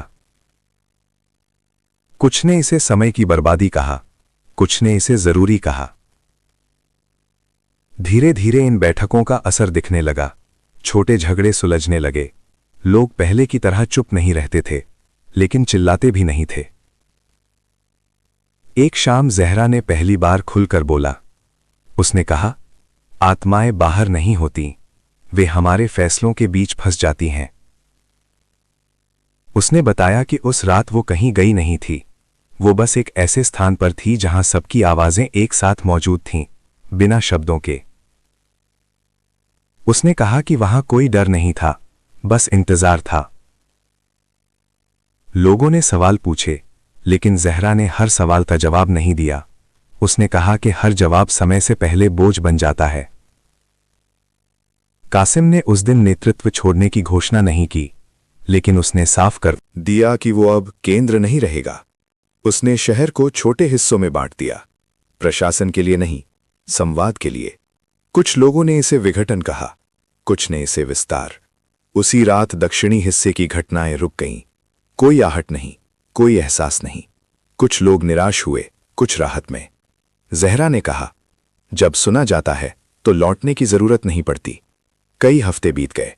शहर सामान्य लगने लगा, इतना सामान्य कि लोग भूलने लगे कि कभी यहां डर था, रहस्य था। स्मृति स्थल अब पर्यटन की जगह नहीं था, ना ही डर का केंद्र। वो बस एक खुली जगह थी। एक दिन एक बच्चा वहां खेलते हुए गिर पड़ा। वो रोने लगा। जहरा ने उसे उठाया। बच्चे ने पत्थरों की ओर इशारा कर पूछा, ये लोग कौन हैं? जहरा ने कहा, ये लोग नहीं हैं, ये यादें हैं। बच्चे ने पूछा, यादें क्या करती हैं? जहरा ने मुस्कुराकर कहा, यादें हमें इंसान बनाए रखती हैं। बच्चा दौड़ गया। कासिम ने यह दृश्य दूर से देखा। उसे लगा कि शायद यही वो उत्तर है जिसे वो ढूंढ रहा था, लेकिन जिसे शब्दों में बांधना जरूरी नहीं। उसी रात उसने सपना देखा। इस बार कोई मंच नहीं था, कोई गिरावट नहीं। वो बस रास्ते पर चल रहा था। उसके साथ कोई नहीं था, लेकिन वो अकेला भी नहीं था। सुबह उसने शहर छोड़ने का फैसला किया। हमेशा के लिए नहीं, बस कुछ समय के लिए। उसने कहा कि बगदाद को अब उसकी जरूरत नहीं। लोगों ने उसे रोका नहीं। राशिद फिर कभी दिखाई नहीं दिया, लेकिन उसकी बातें अब दूसरों की जबान पर थीं, बिना नाम के, बिना संदर्भ के। स्मृति स्थल पर वो बिना नाम वाला पत्थर अब सबसे ज्यादा छुआ जाता था। और बगदाद धीरे धीरे ये समझने लगा कि डरावनी कहानियां हमेशा अंधेरे से नहीं बनती। कभी कभी वे रोशनी से बनती हैं, जब रोशनी बहुत तेज हो जाए। कहानी यहीं खत्म नहीं हुई। वो बस अब चीखती नहीं थी, वो चलती थी, धीमी, सुनती हुई। कासिम के शहर छोड़ने के बाद बगदाद में कोई खालीपन नहीं बना, बल्कि एक अजीब सी खुली जगह बन गई, जैसे किसी कमरे से भारी फर्नीचर हटा दिया गया हो और अब दीवारें साफ दिखाई देने लगी हों। लोग अब ये नहीं पूछते थे कि फैसला कौन लेगा, बल्कि ये पूछने लगे थे कि फैसला क्यों लिया जा रहा है। स्मृति स्थल अब किसी केंद्र की तरह नहीं, बल्कि एक आदत की तरह हो गया था। लोग वहां रोज नहीं जाते थे, लेकिन जब जाते थे, बिना किसी उद्देश्य के। कोई फूल नहीं चढ़ाता, कोई नाम नहीं पढ़ता, बस कुछ देर बैठता और चला जाता। वो जगह अब जवाब नहीं देती थी, बस आईना बन गई थी। जहरा का जीवन बदल चुका था। लोग उसे मार्गदर्शक नहीं मानते थे, लेकिन उसकी बातों को टालते भी नहीं थे। वो अब कम बोलती थी, और जब बोलती थी तो उसके शब्दों में आदेश नहीं होता था। वो सिर्फ अनुभव बांटती थी, जैसे कोई बोझ नहीं, बल्कि रास्ता रखते। एक दिन शहर के उत्तरी हिस्से में एक विवाद उठा। दो परिवारों के बीच पुरानी जमीन को लेकर झगड़ा था। पहले ऐसे मामलों में परिषद बैठती थी, फिर कोई फैसला होता था। इस बार लोगों ने खुद बैठने का निर्णय लिया। न कोई नेता था, न कोई मध्यस्थ, बस दोनों परिवार और कुछ पड़ोसी। बैठक लंबी चली, आवाजें ऊंची भी हुईं, आंसू भी गिरे। कोई निष्कर्ष नहीं निकला, लेकिन जब लोग उठे तो झगड़ा भी साथ नहीं उठा। अगले दिन वे फिर मिले। तीसरे दिन जमीन की बात ही नहीं हुई, सिर्फ बीते सालों की। हफ्ते भर बाद किसी ने घोषणा नहीं की कि मामला सुलझ गया है, लेकिन झगड़ा लौटकर नहीं आया। ये बात पूरे बगदाद में फैल गई। लोगों ने समझा कि हर समस्या को हल करना जरूरी नहीं, कुछ को बस पूरा सुनना जरूरी होता है। इसी दौरान शहर में एक नया डर धीरे धीरे जन्म लेने लगा।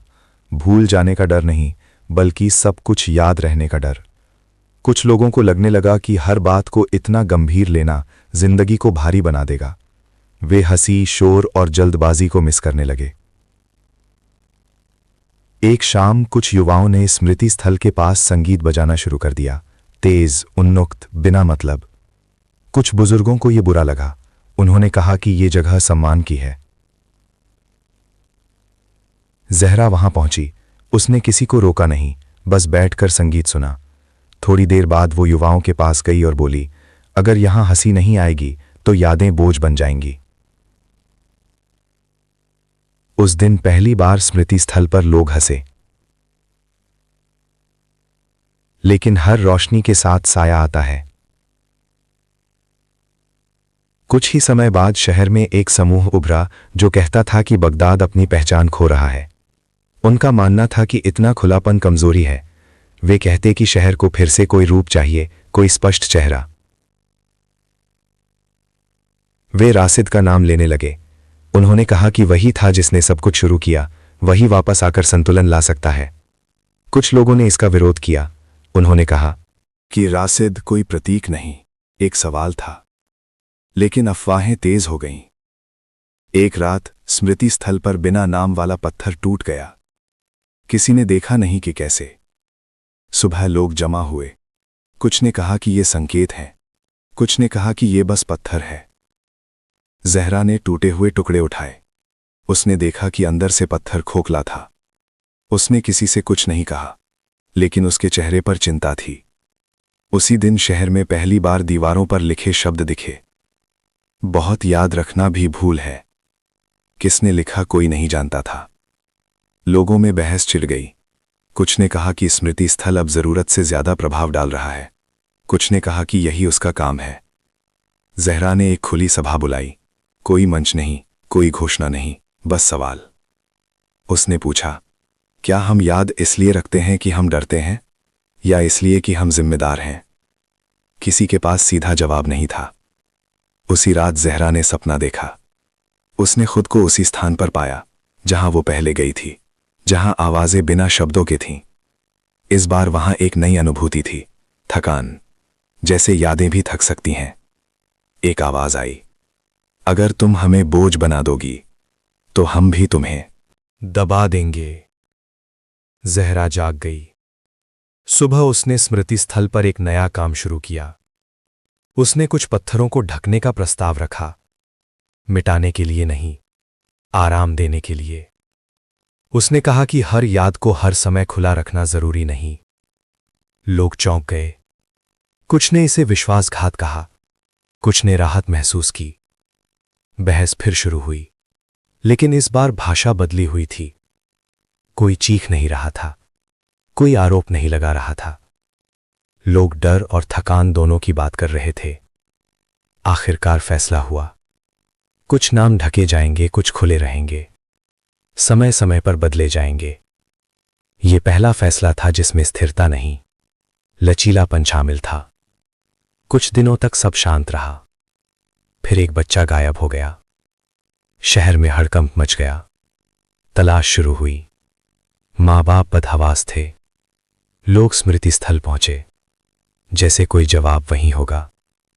जहरा भी वहां थी।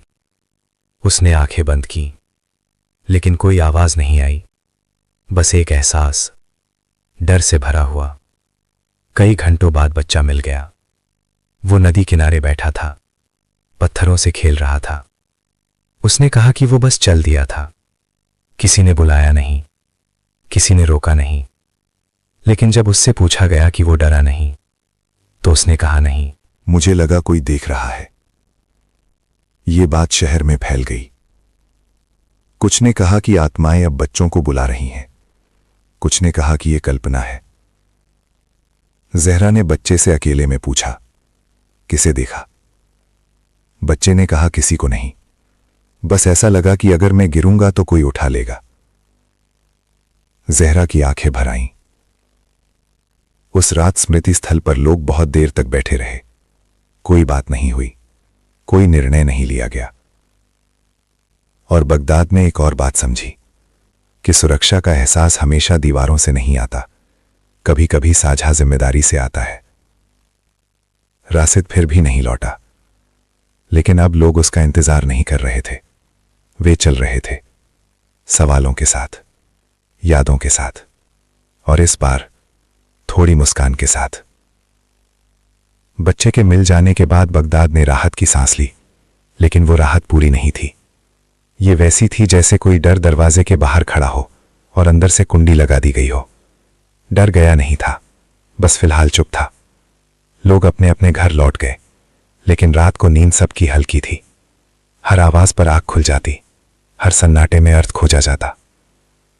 जहरा ने उस रात दिया नहीं जलाया। वो स्मृति स्थल पर बैठी रही, बिना किसी प्रतीक के। उसे लग रहा था कि अब बगदाद डर से नहीं, आदत से जूझ रहा है। आदत हर बात में किसी संकेत, किसी अर्थ, किसी अदृश्य उपस्थिति को खोजने की। अगले दिन शहर में एक नई बहस शुरू हुई, बच्चों को कितना आजाद छोड़ा जाए। कुछ माता पिता ने अपने बच्चों को घर से बाहर निकलने से मना कर दिया। कुछ ने कहा कि डर सिखाना सबसे बड़ा नुकसान है।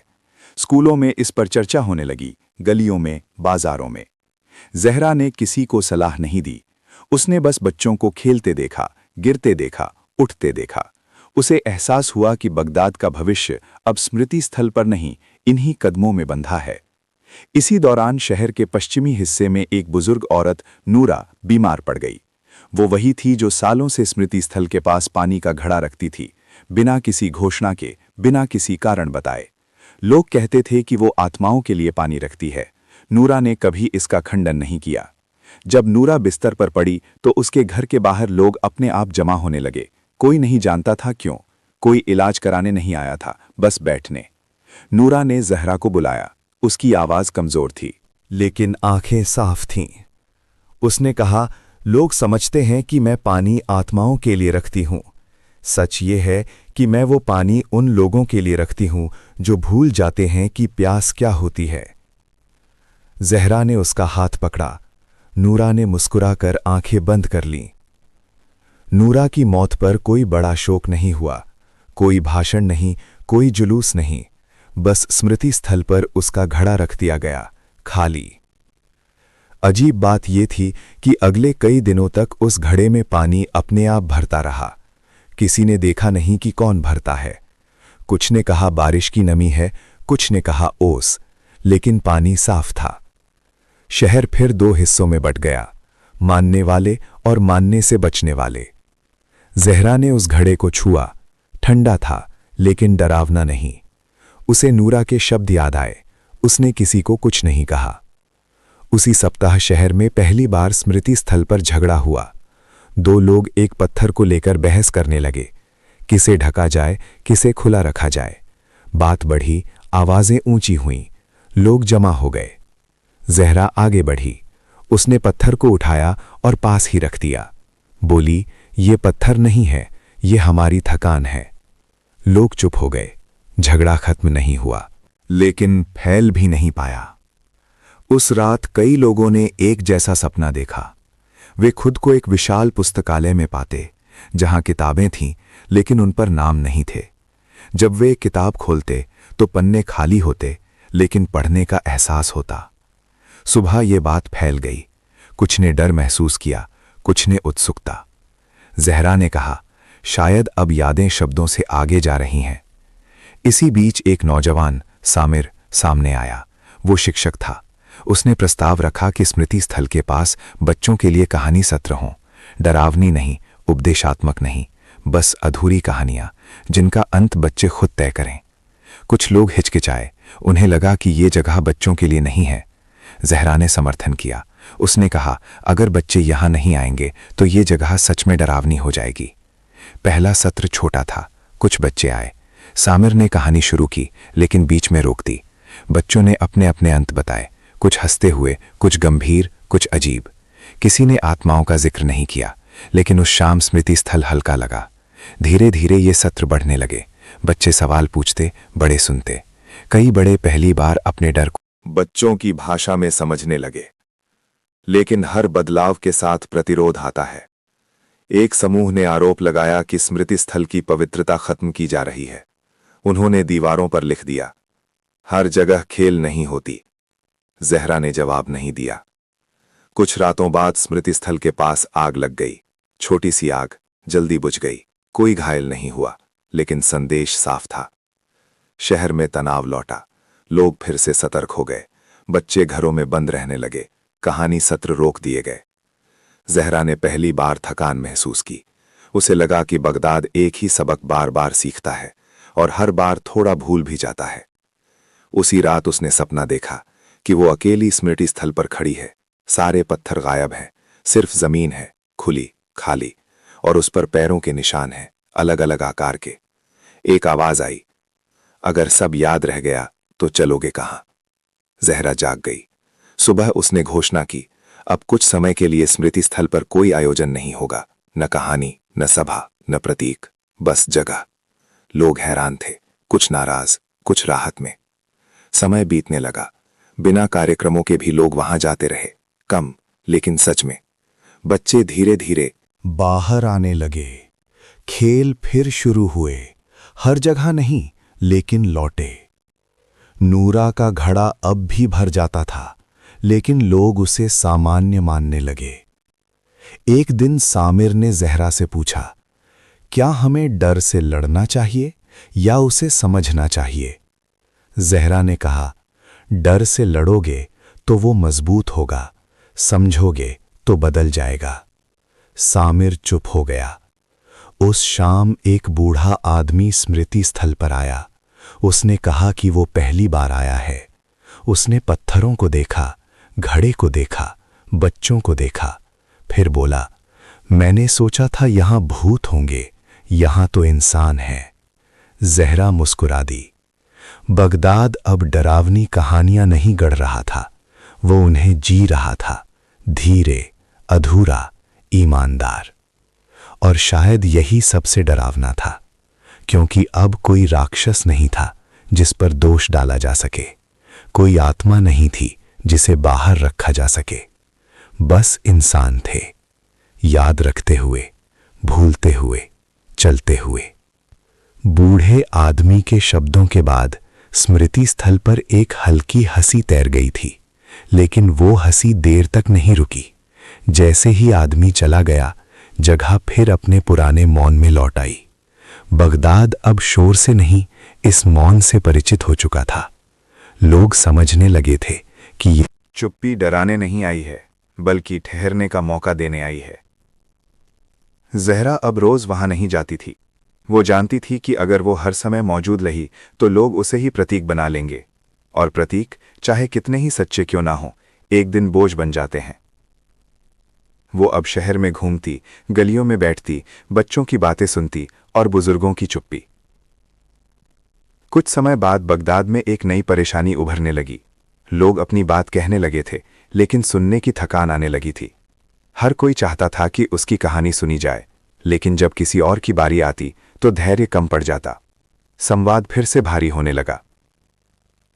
एक दिन बाजार में दो लोग आपस में भिड़ गए। बात छोटी थी, लेकिन आवाज बड़ी। लोग जमा हो गए।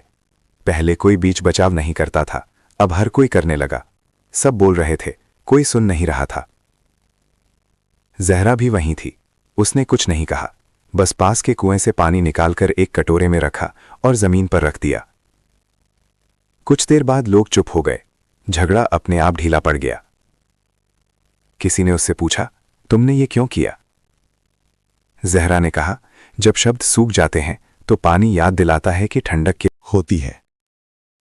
ये बात फैली, लेकिन किसी नियम की तरह नहीं, बस एक अनुभव की तरह। उसी सप्ताह शहर में एक अजीब अफवाह फैलने लगी। कहा गया कि स्मृति स्थल की जमीन नीचे से खोखली हो रही है। कुछ ने कहा कि वहां बहुत ज्यादा बोझ जमा हो गया है, यादों का, भावनाओं का। कुछ ने इसे डर फैलाने की चाल कहा। नगर के कुछ लोगों ने जांच कराने की मांग की। कुछ ने मना किया। बहस फिर शुरू हुई, लेकिन इस बार उसमें पुराने जैसे जहर नहीं थे, बस चिंता थी। आखिरकार तय हुआ कि जमीन की जांच होगी। कोई बड़ा ऐलान नहीं, कोई रस्म नहीं, बस कुछ लोग आए, जमीन खोदी गई। नीचे कुछ नहीं निकला, न सुरंग, न खालीपन, सिर्फ मिट्टी, गीली और ठंडी। लोगों ने राहत की सांस ली, कुछ निराश भी हुए। जहरा ने मिट्टी को हाथ में लिया। उसने महसूस किया कि वो हल्की नहीं है। उसने कहा, जो चीज हमें भारी लगती है वो हमेशा खोखली नहीं होती। उसी रात शहर में फिर सपने आए, लेकिन अब वे एक जैसे नहीं थे। हर सपना अलग था, लेकिन उनमें एक बात समान थी, कोई भी सपना अकेले में नहीं था। हर सपना किसी और की मौजूदगी से जुड़ा था। सुबह लोग अपने सपनों की बातें करने लगे। कोई कहता कि उसने अपने दादा को देखा, कोई कहता कि उसने किसी अनजान बच्चे को हाथ पकड़ते हुए देखा। कोई डर नहीं था, बस हल्की सी नमी। इसी बीच सामीर ने कहानी सत्र दोबारा शुरू करने का प्रस्ताव रखा। इस बार स्मृति स्थल पर नहीं, बल्कि अलग अलग मोहल्लों में।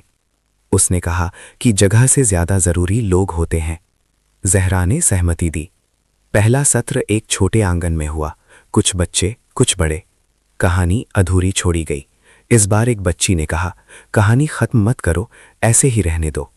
सब चुप हो गए। उस दिन पहली बार किसी ने अधूरी चीज को पूरा करने की कोशिश नहीं की। धीरे धीरे ये आदत फैलने लगी। लोग हर सवाल का जवाब नहीं मांगते थे, कुछ बातों को बस साथ रख लेते थे।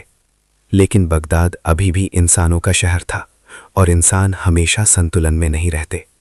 एक दिन स्मृति स्थल के पास फिर दीवारों पर लिखा गया, बहुत सहनशील होना भी कायरता है। ये वाक्य लोगों को चुभ गया। बहस तेज हुई। कुछ ने कहा कि अब बहुत हो गया, किसी को जिम्मेदारी लेनी चाहिए। किसी चेहरे की जरूरत महसूस की जाने लगी। जहरा को यह एहसास हुआ कि बगदाद फिर उसी मोड़ पर लौट रहा है जहां से वो कई बार गुजर चुका है। फर्क बस इतना था कि इस बार रास्ते की पहचान ज्यादा साफ थी। उसने एक खुली बैठक बुलाई। कोई मंच नहीं, कोई कुर्सी नहीं, सब जमीन पर बैठे। जहरा ने कहा, हम डर से भागे, फिर उसे समझने लगे। अब हम थक रहे हैं, ये भी सच है। सवाल ये नहीं कि कौन आगे आए, सवाल ये है कि हम पीछे कैसे न जाएं। एक नौजवान बोला, लेकिन कोई तो दिशा दे। जहरा ने पूछा, अगर दिशा गलत हुई तो? कोई जवाब नहीं आया। उसी रात एक बुजुर्ग जो बहुत कम बोलता था, स्मृति स्थन पर आया। उसने बिना नाम वाले पत्थर के पास बैठकर कहा, मैंने पूरी जिंदगी फैसले दूसरों पर छोड़े। अब मैं थक गया हूं, लेकिन डरता हूं कि अगर सब अपने फैसले खुद लेंगे तो टूट जाएगा। जहरा ने कहा, शायद कुछ टूटेगा, लेकिन टूटे बिना बदला कुछ भी नहीं।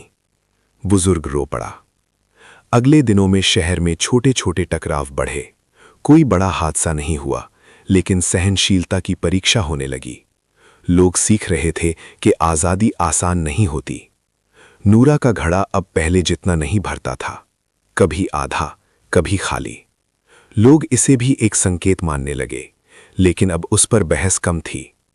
एक दिन वही बच्चा जो नदी किनारे मिला था, जहरा के पास आया। उसने पूछा, क्या डर हमेशा रहेगा? जहरा ने कहा, डर जाएगा नहीं, लेकिन वो तय नहीं करेगा। बच्चे ने सिर हिलाया, जैसे बात समझ ली हो। शाम को शहर में हल्की बारिश हुई। लोग स्मृति स्थल पर इकट्ठा नहीं हुए। वे अपने अपने घरों की छतों पर खड़े होकर बारिश देखते रहे।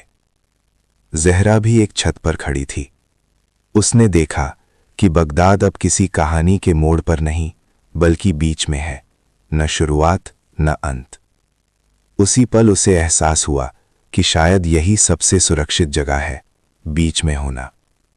बगदाद अब डरावनी कहानी नहीं बना रहा था, वो अभ्यास कर रहा था, साथ जीने का, साथ भूलने का, और बिना किसी अदृश्य सहारे के खड़े रहने का। और ये अभ्यास, चाहे जितना कठिन हो, अब उसका अपना था। बारिश के बाद बगदाद की मिट्टी में एक अलग सी खुशबू फैल गई थी। ये खुशबू नई नहीं थी, लेकिन अब लोग उसे पहचानने लगे थे। पहले जैसी जल्दबाजी नहीं थी, ना ही हर बात को अर्थ देने की बेचैनी।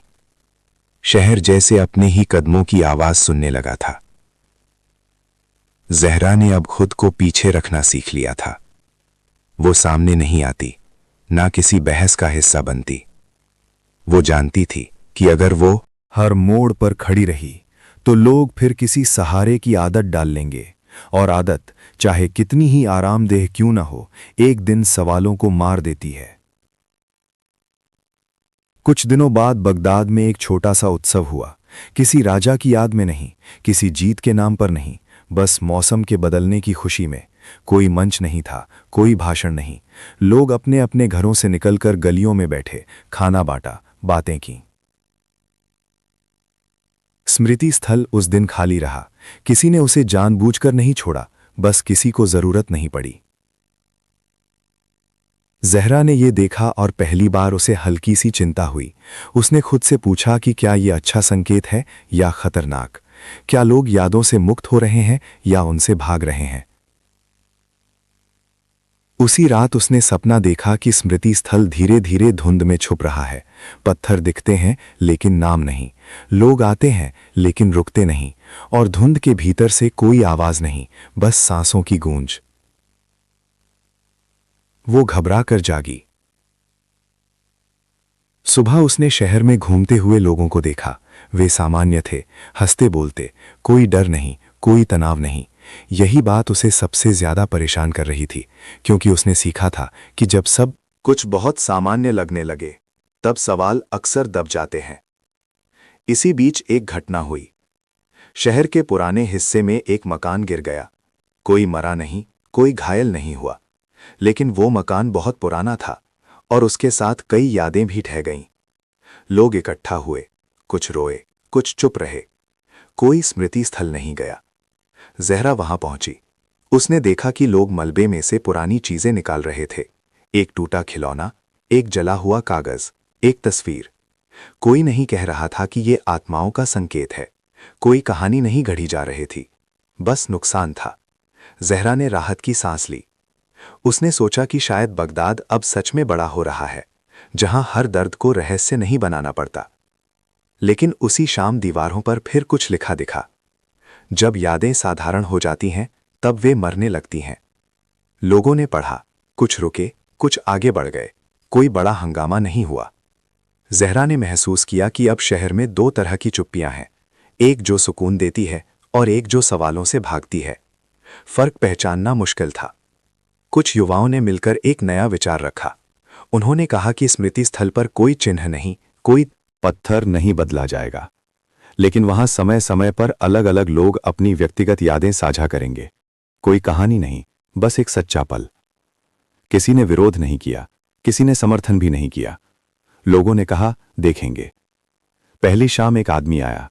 उसने बताया कि कैसे उसने एक बार अपने दोस्त को बिना वजह छोड़ दिया था और फिर कभी माफी नहीं मांगी।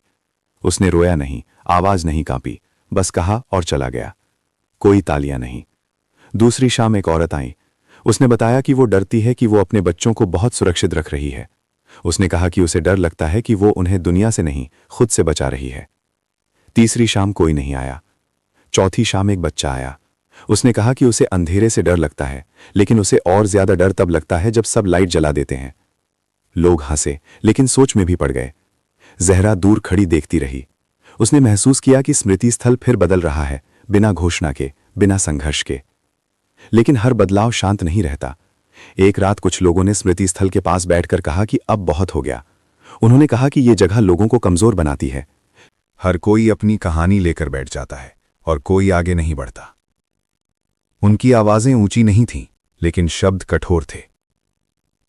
जहना ने पहली बार आगे बढ़कर कहा, आगे बढ़ना तभी संभव है जब पीछे देखने से डर ना लगे। एक आदमी बोला, और अगर पीछे कुछ है ही नहीं?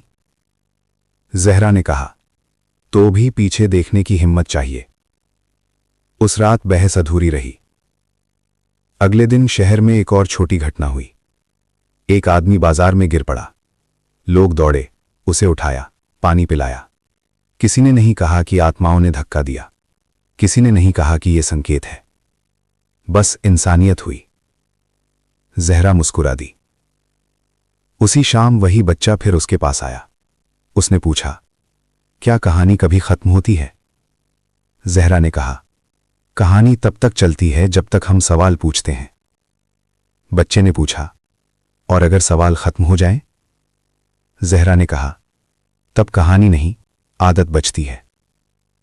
बच्चा सोचता हुआ चला गया। रात को जहरा स्मृति स्थल गई। उसने देखा कि बिना नाम वाला पत्थर अब थोड़ा धंस गया है।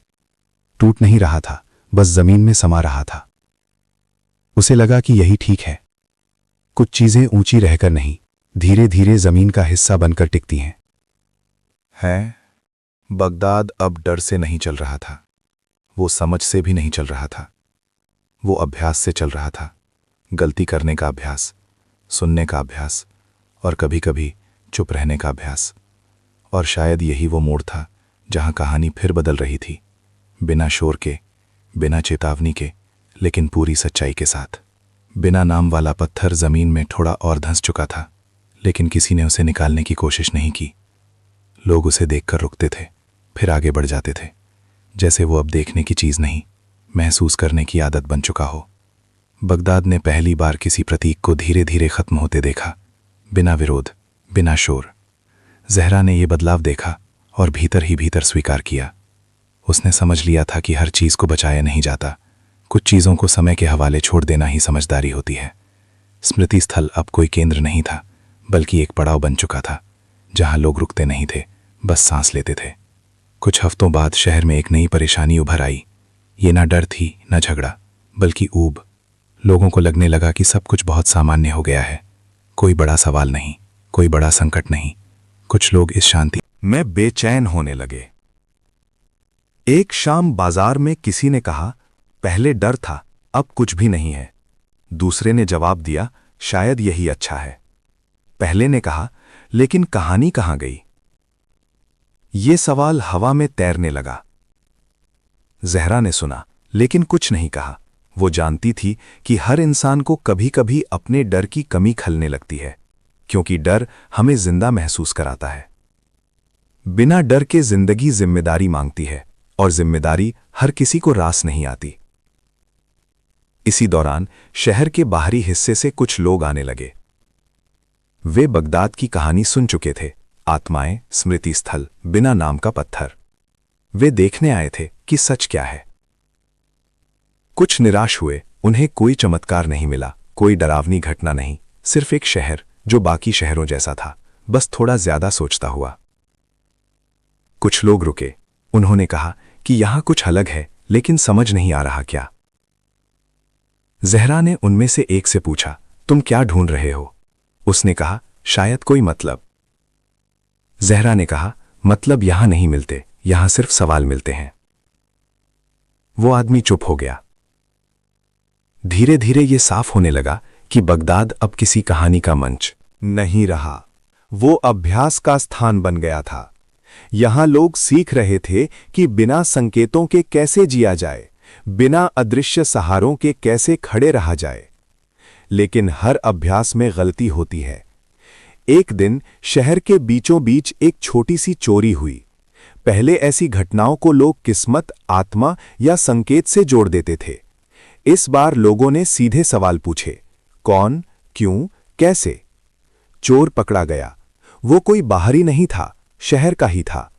उसने कहा कि उसे लगा सब कुछ इतना ढीला हो गया है कि कोई फर्क नहीं पड़ेगा। लोग गुस्से में थे, लेकिन उन्होंने उसे मारा नहीं, उन्होंने उसे शहर से निकाला भी नहीं। बस ये तय किया कि वो उन लोगों के साथ काम करेगा जिनसे उसने चोरी की थी, मजदूरी नहीं, साथ में। ये फैसला सबको पसंद नहीं आया। कुछ ने कहा कि ये नरमी है, कुछ ने कहा कि ये इंसानियत है। जहरा ने कुछ नहीं कहा। वो जानती थी कि हर फैसला किसी को खलता है। सवाल ये नहीं कि कौन नाराज हुआ, सवाल ये था कि क्या शहर भागा या रुका। शहर रुका। रात को जहरा ने सपना देखा। उसने देखा कि बगदाद एक खुले मैदान में खड़ा है, चारों ओर रास्ते हैं, लेकिन कोई तख्ती नहीं।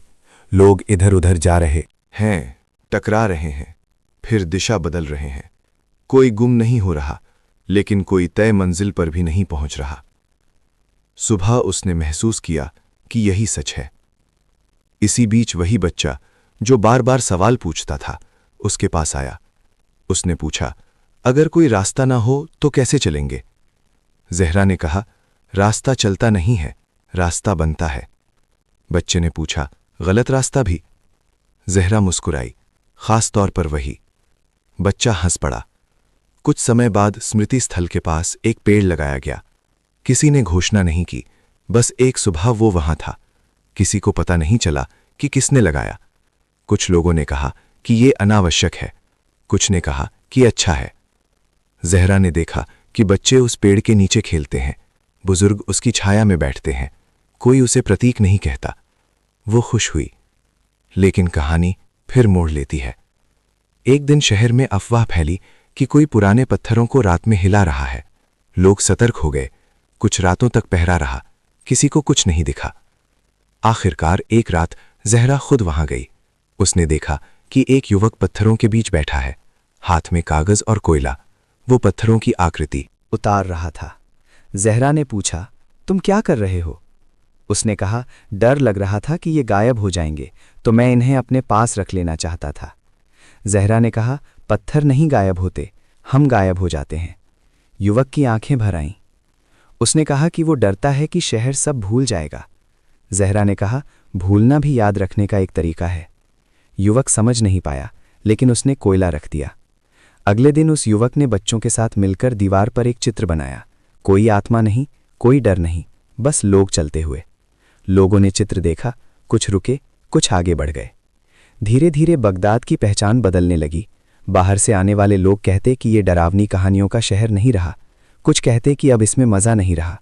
लेकिन जो यहाँ रहते थे उन्हें लगने लगा कि अब शहर उनका है, किसी कथा का नहीं, किसी रहस्य का नहीं। जहरा ने एक दिन स्मृति स्थल पर आखिरी बार सबको बुलाया। कोई घोषणा नहीं, बस बैठना। उसने कहा, अब ये जगह भी हमारी आदत बन चुकी है और आदतों को समय समय पर छोड़ना पड़ता है। लोग चौंके लेकिन घबराए नहीं। उसने कहा, इसका मतलब ये नहीं कि हम याद रखना छोड़ देंगे। इसका मतलब ये है कि हम हर बात को यहीं बांध कर नहीं रखेंगे। उस दिन कोई फैसला नहीं हुआ, लेकिन उसके बाद लोग कम आने लगे। स्मृति स्थल खाली नहीं हुआ, लेकिन हल्का हो गया। और बगदाद ने एक और बात सीख ली कि हर कहानी को आगे बढ़ाने के लिए नया डर नहीं चाहिए। कभी कभी पुरानी आदत को छोड़ देना ही अगला अध्याय होता है। जहला अब अक्सर शहर से बाहर चली जाती थी, नदी के पार, मैदानों में। वो जानती थी कि उसका काम खत्म नहीं हुआ, लेकिन बदल गया है। एक शाम उसने पीछे मुड़कर बगदाद को देखा। शहर वैसा ही था, शोर वाला, साधारण, अधूरा। और यही उसकी सबसे बड़ी सच्चाई थी, क्योंकि अब बगदाद किसी कहानी का इंतजार नहीं कर रहा था। वो खुद कहानी बन रहा था, धीरे, गलतियां करते हुए और बिना किसी डरावने नाम के। शहर अब सुबह में पहले जैसा शोर नहीं करता था। आवाजें थीं, लेकिन उनमें जल्दबाजी नहीं थी। लोग काम पर जाते थे, लौटते थे, पर किसी के चेहरे पर यह भाव नहीं रहता था कि वे किसी अदृश्य ताकत से लड़ रहे हैं। डर का स्थान अब आदत ने ले लिया था, और आदत का स्थान धीरे धीरे समझने। जहरा ने महसूस किया कि सबसे बड़ा बदलाव ये नहीं था कि आत्माएं नहीं दिखती थीं, बल्कि ये था कि लोग अब किसी भी बात का दोष अंधेरे पर नहीं डालते थे। गलती होती थी तो उसे अपनी मानते थे, नुकसान होता था तो कारण ढूंढते थे, बहाना नहीं। लेकिन हर बदलाव अपने साथ परीक्षा भी लाता है। एक दिन नदी के किनारे बसे इलाके में पानी अचानक पीछे हट गया। नावें कीचड़ में फंस गईं, मछुआरे घबरा गए। पहले ऐसी घटना को लोग अपशकुन मानते, आत्माओं की चेतावनी कहते। इस बार भी कुछ बुजुर्गों ने वही कहा। पर इस बार युवाओं ने नदी को देखा, जमीन को परखा, ऊपर की दिशा में गए। पता चला कि कहीं ऊपर अस्थाई बांध बन गया है, शायद किसी व्यापारी के लालच से। शहर पहली बार बिना डर के गुस्से में आया। वे व्यापारी के पास गए। कोई पत्थर नहीं फेंका, कोई नारा नहीं लगाया, बस पूछा, तुमने ये क्यों किया? उसके पास जवाब नहीं था। बांध तोड़ दिया गया, नदी फिर बहने लगी। पर उस दिन बगदाद ने समझ लिया कि असली खतरा आत्माएं नहीं थी, असली खतरा वो आदत थी जो हर समस्या को रहस्य बना देती थी। जहरा ने उस रात बहुत देर तक नदी को देखा। पानी बह रहा था, जैसे कुछ हुआ ही ना हो, लेकिन वो जानती थी कि ये बहाव अब वैसा नहीं रहा। इसमें शहर की पहली सचेत जीत घुली हुई थी। अगले हफ्तों में लोग ज्यादा बात करने लगे। चुप्पी डर से नहीं, सोच से भरी होती थी। बहसें होती थीं, कभी थकाऊ, कभी तीखी। हर बहस का अंत समाधान नहीं होता था, लेकिन यह भी कोई हार नहीं थी। एक दिन शहर के बीचों बीच सभा हुई। कोई नेता नहीं, कोई मंच नहीं, बस लोग गोल घेरा बनाकर बैठे। मुद्दा साधारण था, क्या शहर को अपनी कहानी दूसरों को सुनानी चाहिए? कुछ बोले, लोग जाने कि हम क्या थे। कुछ बोले, जो बीत गया उसे बेचने की जरूरत नहीं। कुछ ने कहा, अगर हम नहीं बताएंगे तो कोई और कहानी बना देगा। जहरा ने सब सुना, फिर कहा, कहानी सुनाना गलत नहीं है, लेकिन कहानी बनकर जीना खतरनाक है। लोग चुप हो गए। आखिर तय हुआ कि बगदाद अपनी कहानी किसी पुस्तक या घोषणा में नहीं बांधेगा। जो आएगा वही देखेगा। शहर कोई पाठ नहीं पढ़ाएगा। ये फैसला आसान नहीं था। कुछ कलाकार नाराज हुए, कुछ व्यापारी। उन्हें लगता था कि रहस्य बिकता है। पर शहर ने पहली बार तय किया कि वो खुद को बाजार नहीं बनाएगा। दिन बीतते गए। फिर एक अजीब बात हुई। लोगों ने सपने देखना कम कर दिया, या शायद सपने याद रखना बंद कर दिया। कोई डरावना सपना नहीं, कोई संकेत भरा सपना नहीं, सिर्फ बिखरी हुई छवियां। कुछ लोग परेशान हुए, उन्हें लगा कुछ छिन रहा है। जहरा ने कहा, जब दिन साफ हो जाते हैं तो रातें भी हल्की हो जाती हैं। पर हर कोई इस जवाब से संतुष्ट नहीं था। एक युवक, नाम था सामिर, जहरा के पास आया। उसने कहा, अगर डर और संकेत चले गए तो इंसान को चलाएगा क्या? जहरा ने कहा, जिम्मेदारी। सामिर हंस पड़ा, वो तो सबसे भारी चीज है। जहरा ने सिर हिलाया, इसीलिए लोग उससे बचते हैं। सामिर उन लोगों में से था जो पुराने बगदाद को याद करते थे। उसे आत्माओं से नहीं, उनके मतलब से लगाव था। उसे लगता था कि बिना रहस्य के जीवन सपाट है। कुछ दिनों बाद वही सामिर शहर के बच्चों को इकट्ठा करने लगा। वो उन्हें पुराने किस्से सुनाता, लेकिन डराकर नहीं, सवाल उठाकर। वो पूछता, अगर ये सच होता तो तुम क्या करते? बच्चे जवाब देते, अलग अलग। जहरा ने ये देखा और हस्तक्षेप नहीं किया। उसने समझा कि ये भी शहर का एक चरण है, बीते हुए से संवाद। लेकिन खतरा तब आया जब कुछ वयस्कों ने उन कहानियों को फिर से सच मानना शुरू कर दिया। अफवाहें पनपने लगीं, धीमी, फुसफुसाहट जैसी। एक रात किसी ने कहा कि उसने फिर से परछाई देखी। दूसरी रात किसी ने कहा कि पत्थर हिला है। शहर में हल्की बेचैनी लौटी। जहरा ने सभा बुलाई। उसने कहा, डर लौट सकता है, ये